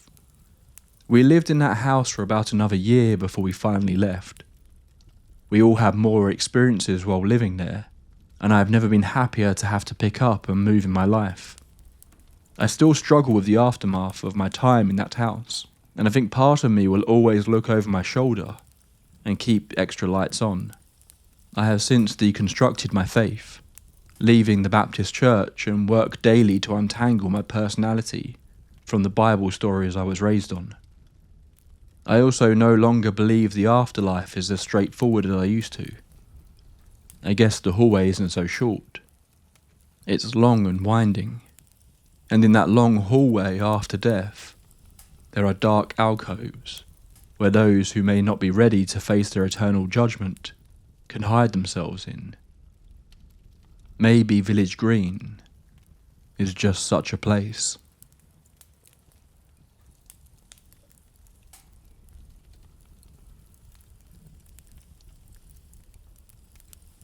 This experience occurred in 2004 when I was 8 years old in North England, in a small town. At the time I had a friend the same age who I was visiting after school. From her house we went on a walk up the country lane. She lived in a very old house by the estuary, and next to the house was an old pub that had been boarded up and abandoned. It was quite sad, as the spot had once been a lively centre of the community. My parents even met each other in the pub when it was open. Me and my friend were walking back towards the house, passing the car park of the old pub. We were both excited to see a dog standing in the car park. Both being animal lovers, we approached to say hello to the dog, which was incredibly big and very dark black. The dog's owner appeared to be standing far away, looking out to the river, and the dog was off the lead looking towards us. As we got closer, however, the animal seemed very off. They were so still, the tail out straight like when a dog spots something interesting. No noise of breaths, no movement whatsoever. It was like looking at a still image, a photograph, but three-dimensional, as if time had just been paused. The dog was probably the size of a Great Dane, so very big and tall, with huge paws that reminded me of a lion. Its appearance most closely resembled an English bull mastiff. The smooth velvet-like fur was so black that no light seemed to reflect off it, like those videos of the special paint Vantablack that absorbs light. There was just enough light that I could still see some of its features. If that wasn't weird enough, it had orange-red eyes that emitted a soft glow. There was no pupil, but we were close enough to see the eyeballs illuminated from the back of the head. I even saw a vein in the eye. We were probably only a metre away from it. We stood there for only a few seconds, enough that I could remember all these details. When my friend stepped back slightly, the dog started to dissipate into nothing.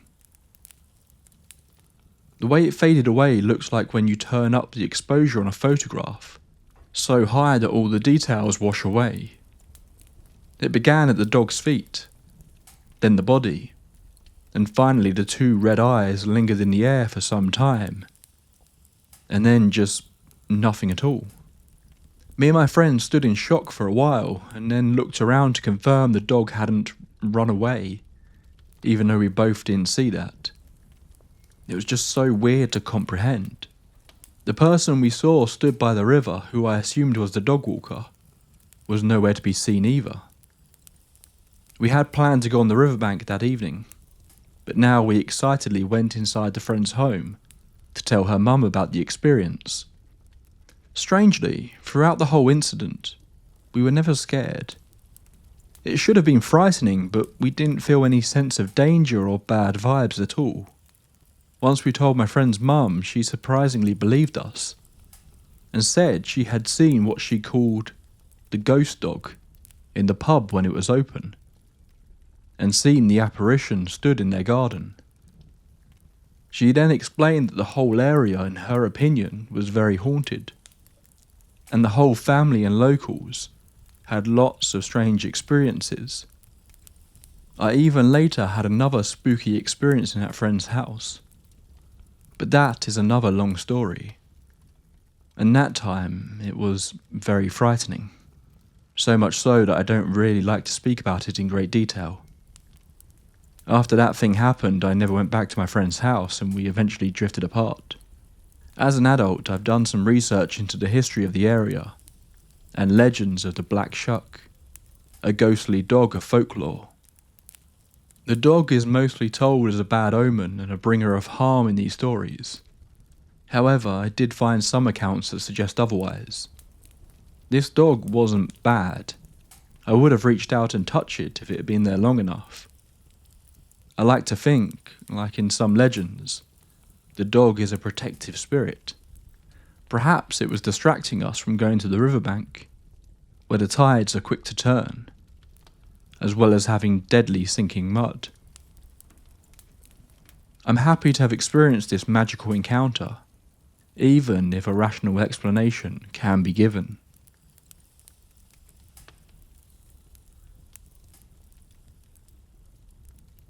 Hello. I saw the video you did on Hoyabachu and I thought I'd share my stories with you. During the pandemic, my friends and I used to camp there since it was quite remote and we didn't want any trouble. I have to say that at the time we never ventured deep into the forest, just stayed near the entrance to keep it safe. 3 years later, some of us wanted to go back to relive old memories. We parked our cars about 100 meters from the forest right across from it. For the most part, it was a peaceful night, but around 2 a.m. we heard a scream, like never before. It didn't sound like a fox. I was used to the foxes in that area, and they don't sound like that. The scream lasted about 5 seconds, but it was so loud that we all froze. Then all the dogs in the area started barking like crazy. A few moments later, the scream came again, but this time it was more distant. It had a very high-pitched tone, almost like someone in pain. To this day, I still don't know what could have made such a loud, unsettling sound that disturbed all the dogs in the area. This happened in an area towards the back part of the forest. We got scared and decided to go home right after. I really didn't want to find out what was there. For maybe half a year I didn't have the courage to go back, but for the sake of mystery and, to be honest, the adrenaline, my friends and I decided to return. I don't remember exactly what time we arrived, but it was before midnight. It was quiet. Nothing happened. Then the group decided, let's go into the forest. We followed what looked like a forest path for about 15 minutes before deciding to venture off the trail into a valley. We took a break and sat down on some chopped trees. The weather was perfect. No wind, no movement, nothing. We sat there talking for about 10 minutes, just enjoying ourselves. Then we heard a cracking noise. Suddenly, a huge branch fell. Keep in mind there was no wind, nothing. The tree was tall, maybe 20 meters, and the branches were solid. When we looked up, we could see exactly where it had broken off. The part of the branch that remained intact kept swinging, up and down, like someone was moving it. At that moment, we decided to leave. We got scared. After we made it back to our cars, we stood around talking about what had happened and what could have caused it.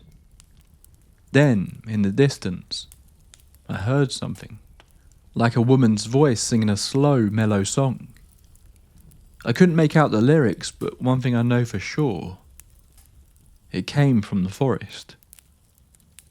Somewhere far away. In Romanian folklore, there are witches called lele. They are women who perform dark rituals, and from what I've heard from elders, they lure men to them. Honestly, hearing that voice, somewhere deep in the forest, fit the description perfectly. Especially since it's well known that rituals are performed in Hoiabaciu. This happened about a year ago. We still visit Hoia from time to time, but after that night, we haven't really encountered anything else. My name is Roel, I'm 21 and I grew up in Cluj. I will always find that place intriguing, and for the sake of mystery, I'll continue to visit from time to time.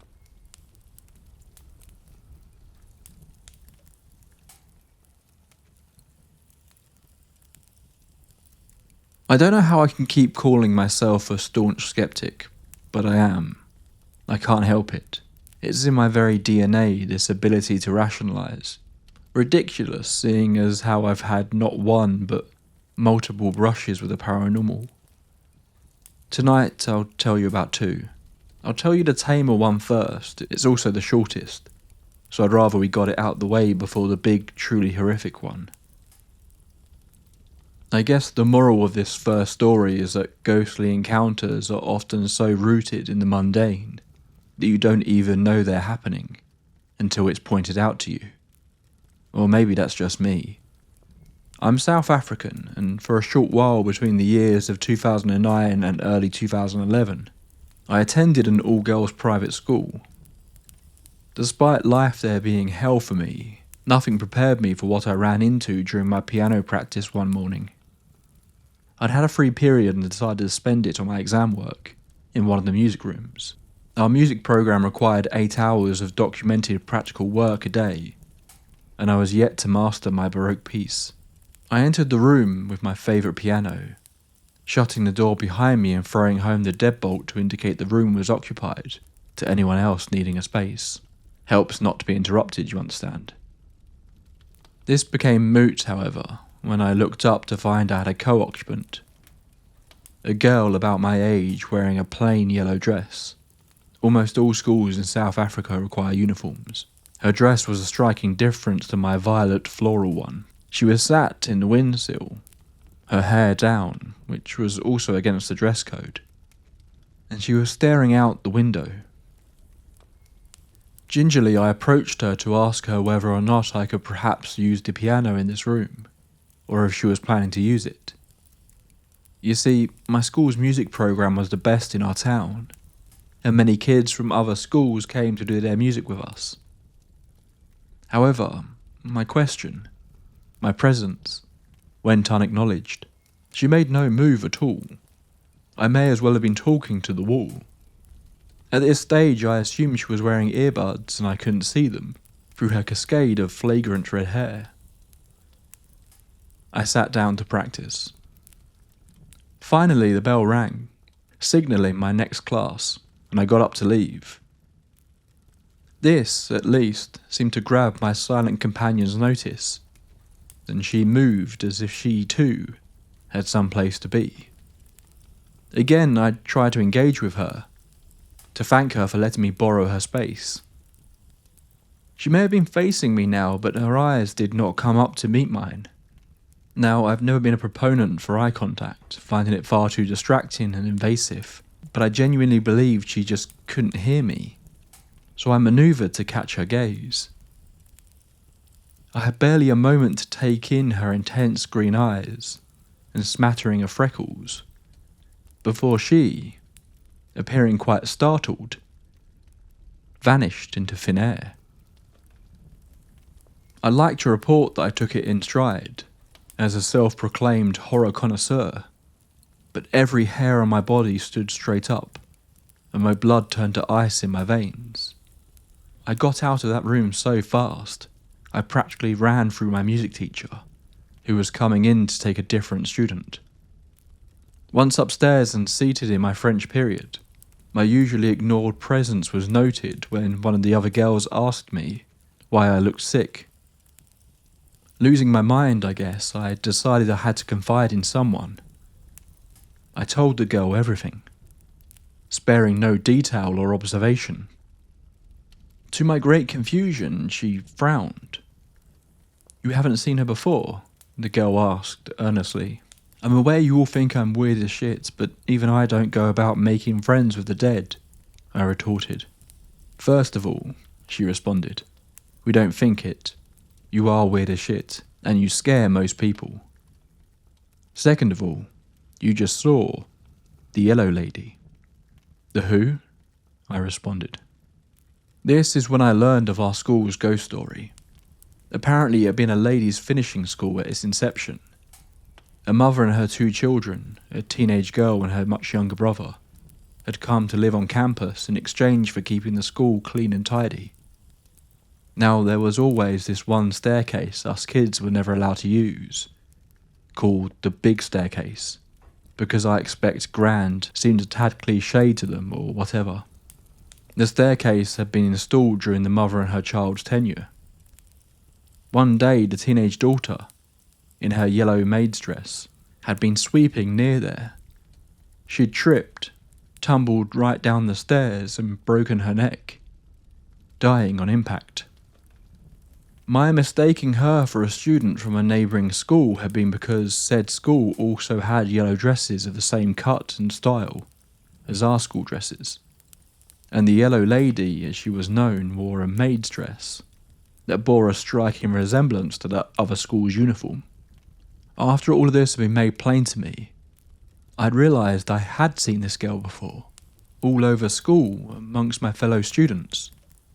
As I said though, having students from neighbouring high schools on our campus was far from uncommon.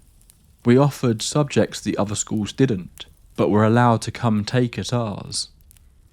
I guess I just thought she was one of them. All this to say, it was maybe a week or so after the encounter that I was on my way back down to the music block for a lesson, before reaching the relevant staircase that would lead me straight there. However, I could hear the sounds of sweeping and humming, a pretty voice and a rhythmic whoosh on the worn and warm wooden flooring. It's necessary to point out that this was right by the big staircase, which is not the one I would be taking. As I approached, I expected to see one of the school's cleaners, but even when I was surrounded by the sounds, I saw no one. Taking the chance and internally calling myself insane, I out loud said, "Thank you for letting me borrow your music room the other day." The humming and sweeping stopped instantly, the corridor becoming silent as a grave. Then, in barely a whisper, I swore I heard a delicate little voice say, "Yes, miss." Needless to say, I nearly fell down the stairs in my haste to get away. Many other stories surround the Yellow Lady haunting, and I would be happy to share some at a later date if you would like. For now, let's move on to the big one. In 2019, I took my first official job as a high school English teacher. An easy Google search will reveal where, as it's known as the most haunted city in South Africa. I was 24 at the time and excited to get out and be a real adult for the first time in my life. A few context clues before we get started on the story. The most affordable accommodation I could find was a suite in the women's dormitory of a school for children with severe special needs. This was not the school I taught at. The school I taught at was a small, severely fundamentalist Christian public school that frequently had to rely on the law to manage the disciplinary infractions of its students. It quite quickly became clear to me that no one there was at all interested in helping me, or even listening to what I had to say. This included my unwitting roommate. Despite the following account, I remain a healthy skeptic to this day, more likely to look for a logical explanation to odd occurrences then immediately jumping to the supernatural. This story simply cannot be explained by anything logical that I found. The first thing I noticed was the heat. Now, this city is in one of the hottest places in the country, but somehow it was always 5 to 10 degrees hotter in my suite at all times. This made sleep and existence in this room practically impossible. But as a young teacher with a barely livable salary, I had no other choice. More exhausting still, however, was one of the other tenants, an older woman who, for reasons I may never understand, thought it her duty to convert me. At this point I had finally begun to shake off, officially, the yoke of Calvinistic Christianity under which I'd been raised. Out from under my blindly believing family, I was finally free to make up my own mind, and all my introspection led me to one clear conclusion. I cannot subscribe to something as illogical, flawed, and dangerous as organised religion. That stuff's more addictive than crack, and just as hard to get clean from. My point being, this woman seemed to smell this on me, and would begin actively waiting for me in places she knew I'd be, to spread the good word. It took me being cruel beyond my means to get her to back off finally, but I'm getting ahead of myself. After the heat, it was my front door. You see, this school and its facilities were severely underfunded. This means that maintenance on the building was practically non-existent. You needed something replaced or fixed? Forget about it. You simply no longer have access to that thing.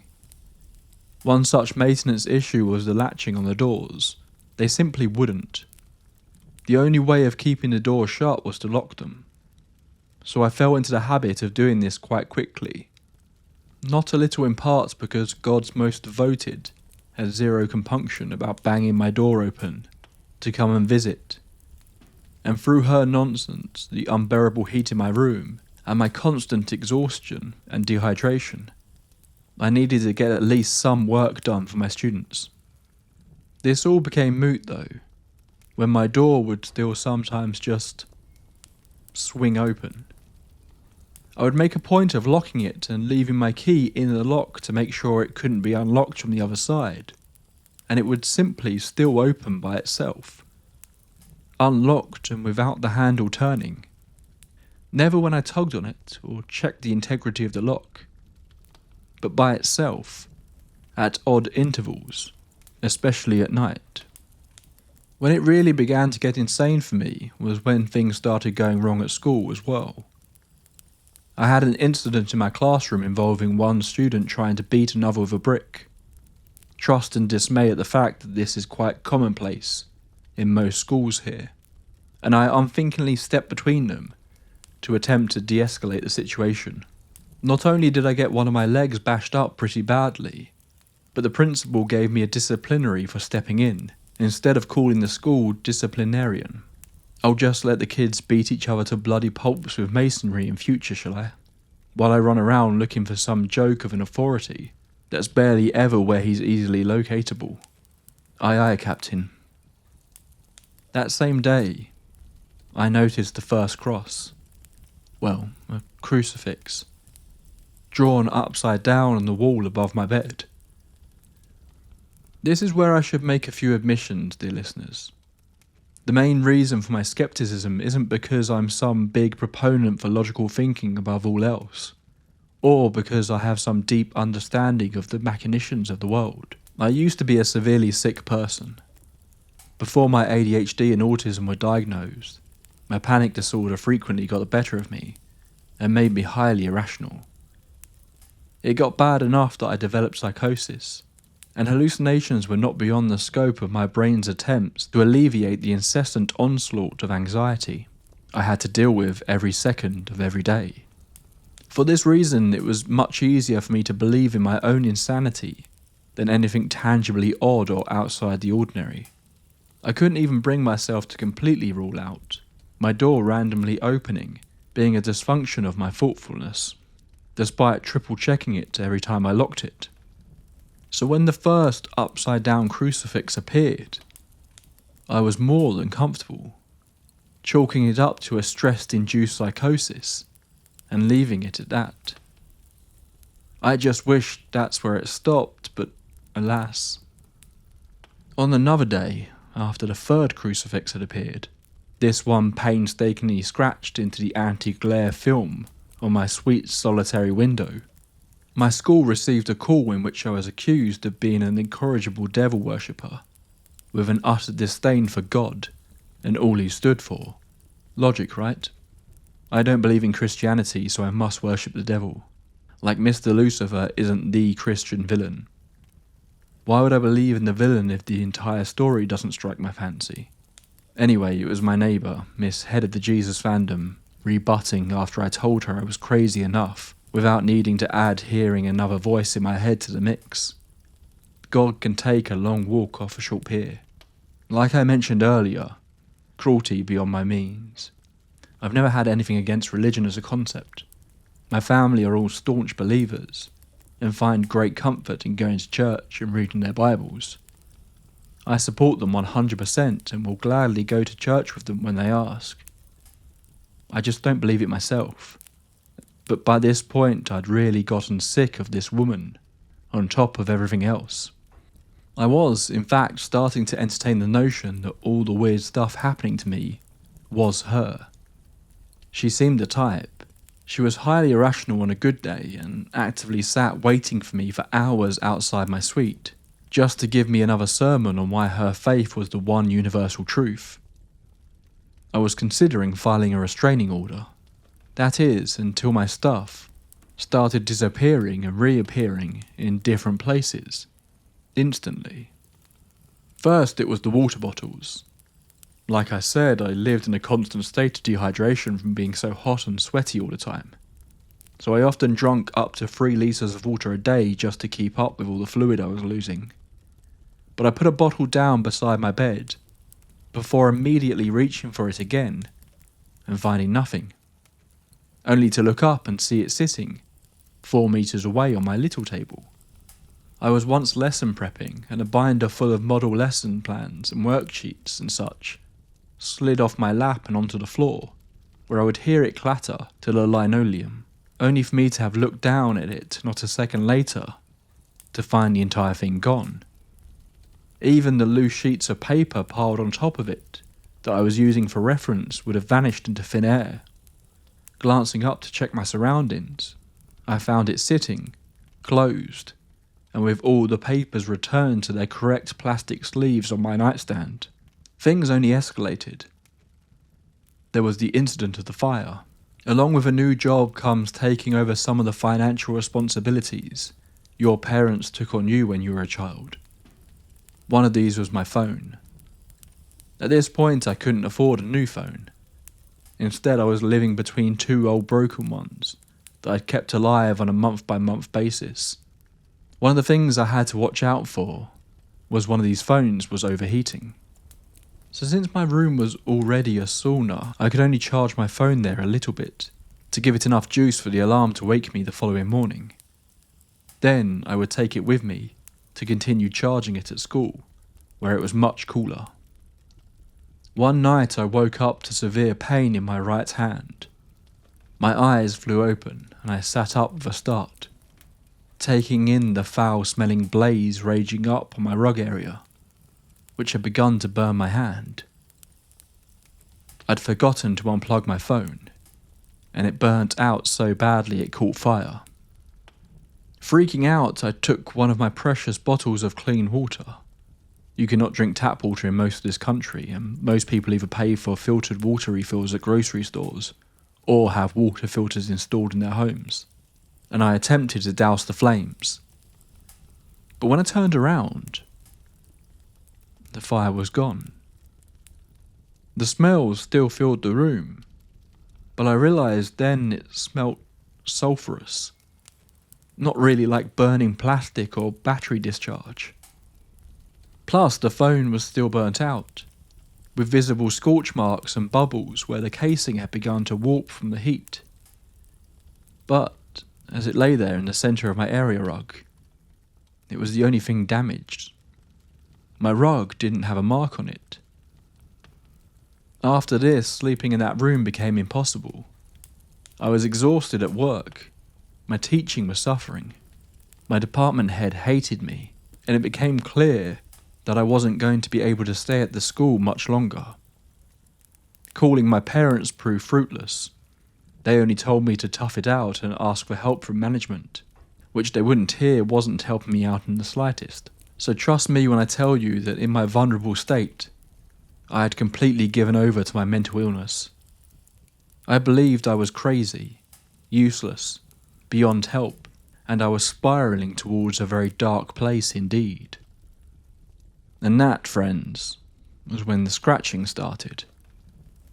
It was never quiet or gentle. It sounded like there was an animal in my closet, desperately trying to get out. Now, something a lot of people don't talk about is how the coolness under pressure aspect of ADHD, especially untreated ADHD, can hinder just as much as it can help. When I first started hearing the scratching, I was too depleted to move to check it out. Walking from my bed to my front door winded me. I couldn't eat, I couldn't sleep. I felt completely isolated and alone. I had no sanctuary anywhere. My family lived 800 kilometers away.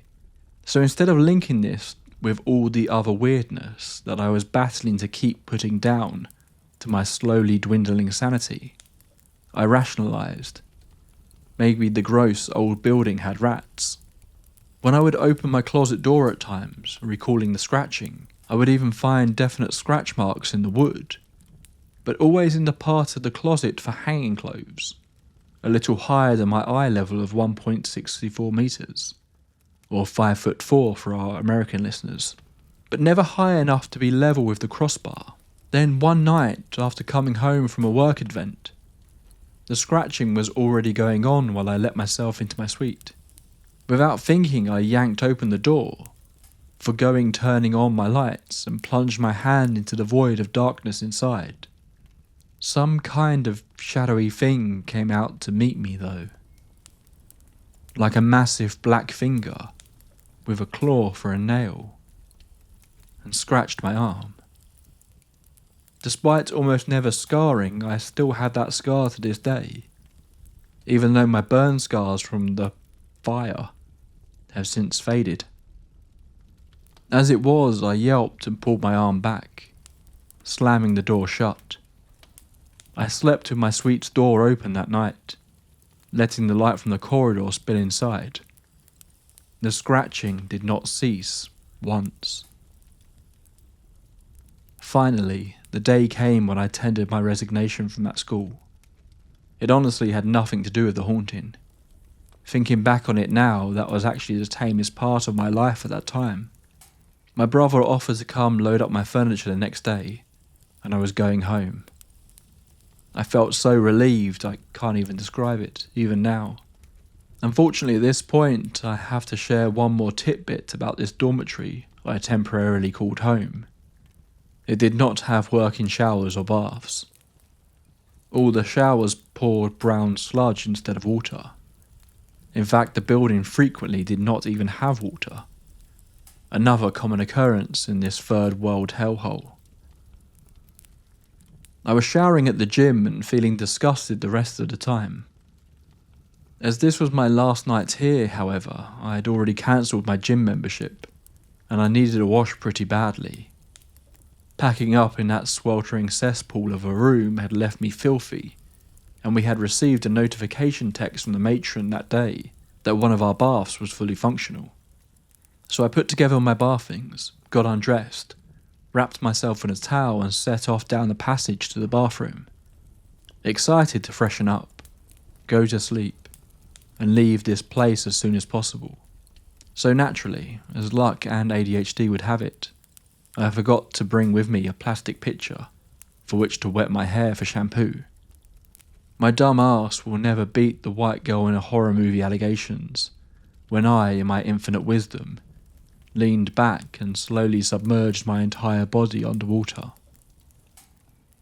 It was instantaneous. The twin spots of pressure on my chest came on almost predictably. Opening my eyes, I could clearly see that there was no one there. I was completely alone, and yet something was pressing down on me, keeping me underwater. I'd taken quite a big breath before going under though, so instead of losing my mind and thrashing, that old calm in a pinch ADHD quirk kicked in. I decided to see if I could wait it out. And I could. The pressure went away a moment later. When I sat up to grab my shampoo and finish my bath, however, I found both my toiletries bag and my towel were gone. Vanished. Nowhere to be seen. At this point I cut my losses. I got out, shook off as much water as I could, and made a bare-ass break for it to my room.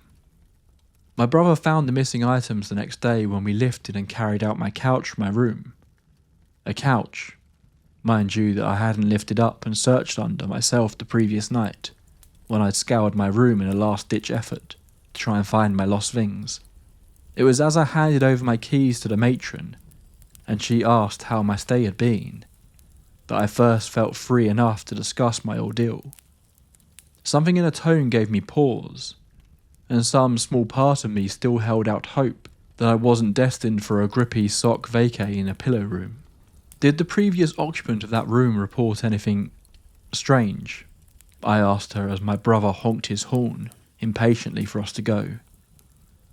It was fair, we had quite a journey ahead of us. I wouldn't know, the matron answered, not unkindly. It was before my time. I frowned. How long have you been here? 15 years, she answered, with a hint of pride.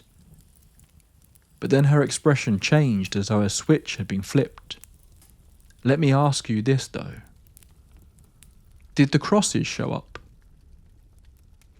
Suddenly, despite it being 42 degrees Celsius, again about 108 Fahrenheit out, I felt ice cold. Crosses? She nodded slowly, pensively. When I was new, the previous tenant of your room had just left. The matron before me had been showing me around, and we found the door to your room ajar. Now the old woman was formidable as they come, which she'd need to be in our line of work, but even she wouldn't set foot inside that place. She said there was something dark in there, something inhuman.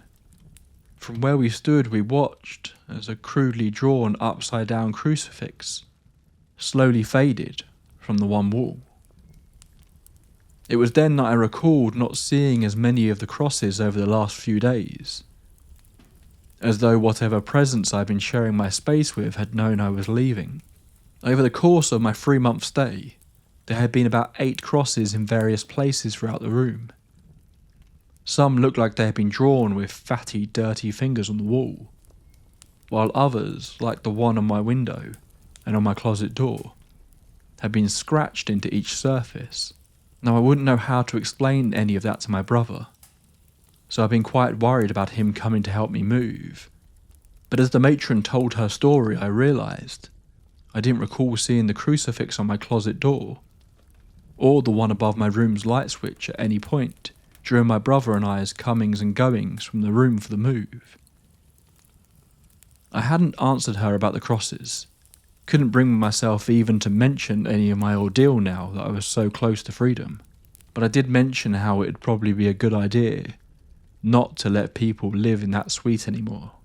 She'd only nodded sagely before wishing me luck for the future. As we put the city in the rearview mirror, it was like coming out of a long illness.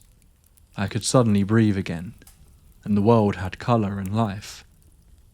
I still don't know what that thing was. A demon? An elaborate, persistent hallucination? The supernatural, or just a severe bout of mental illness? You be the judge.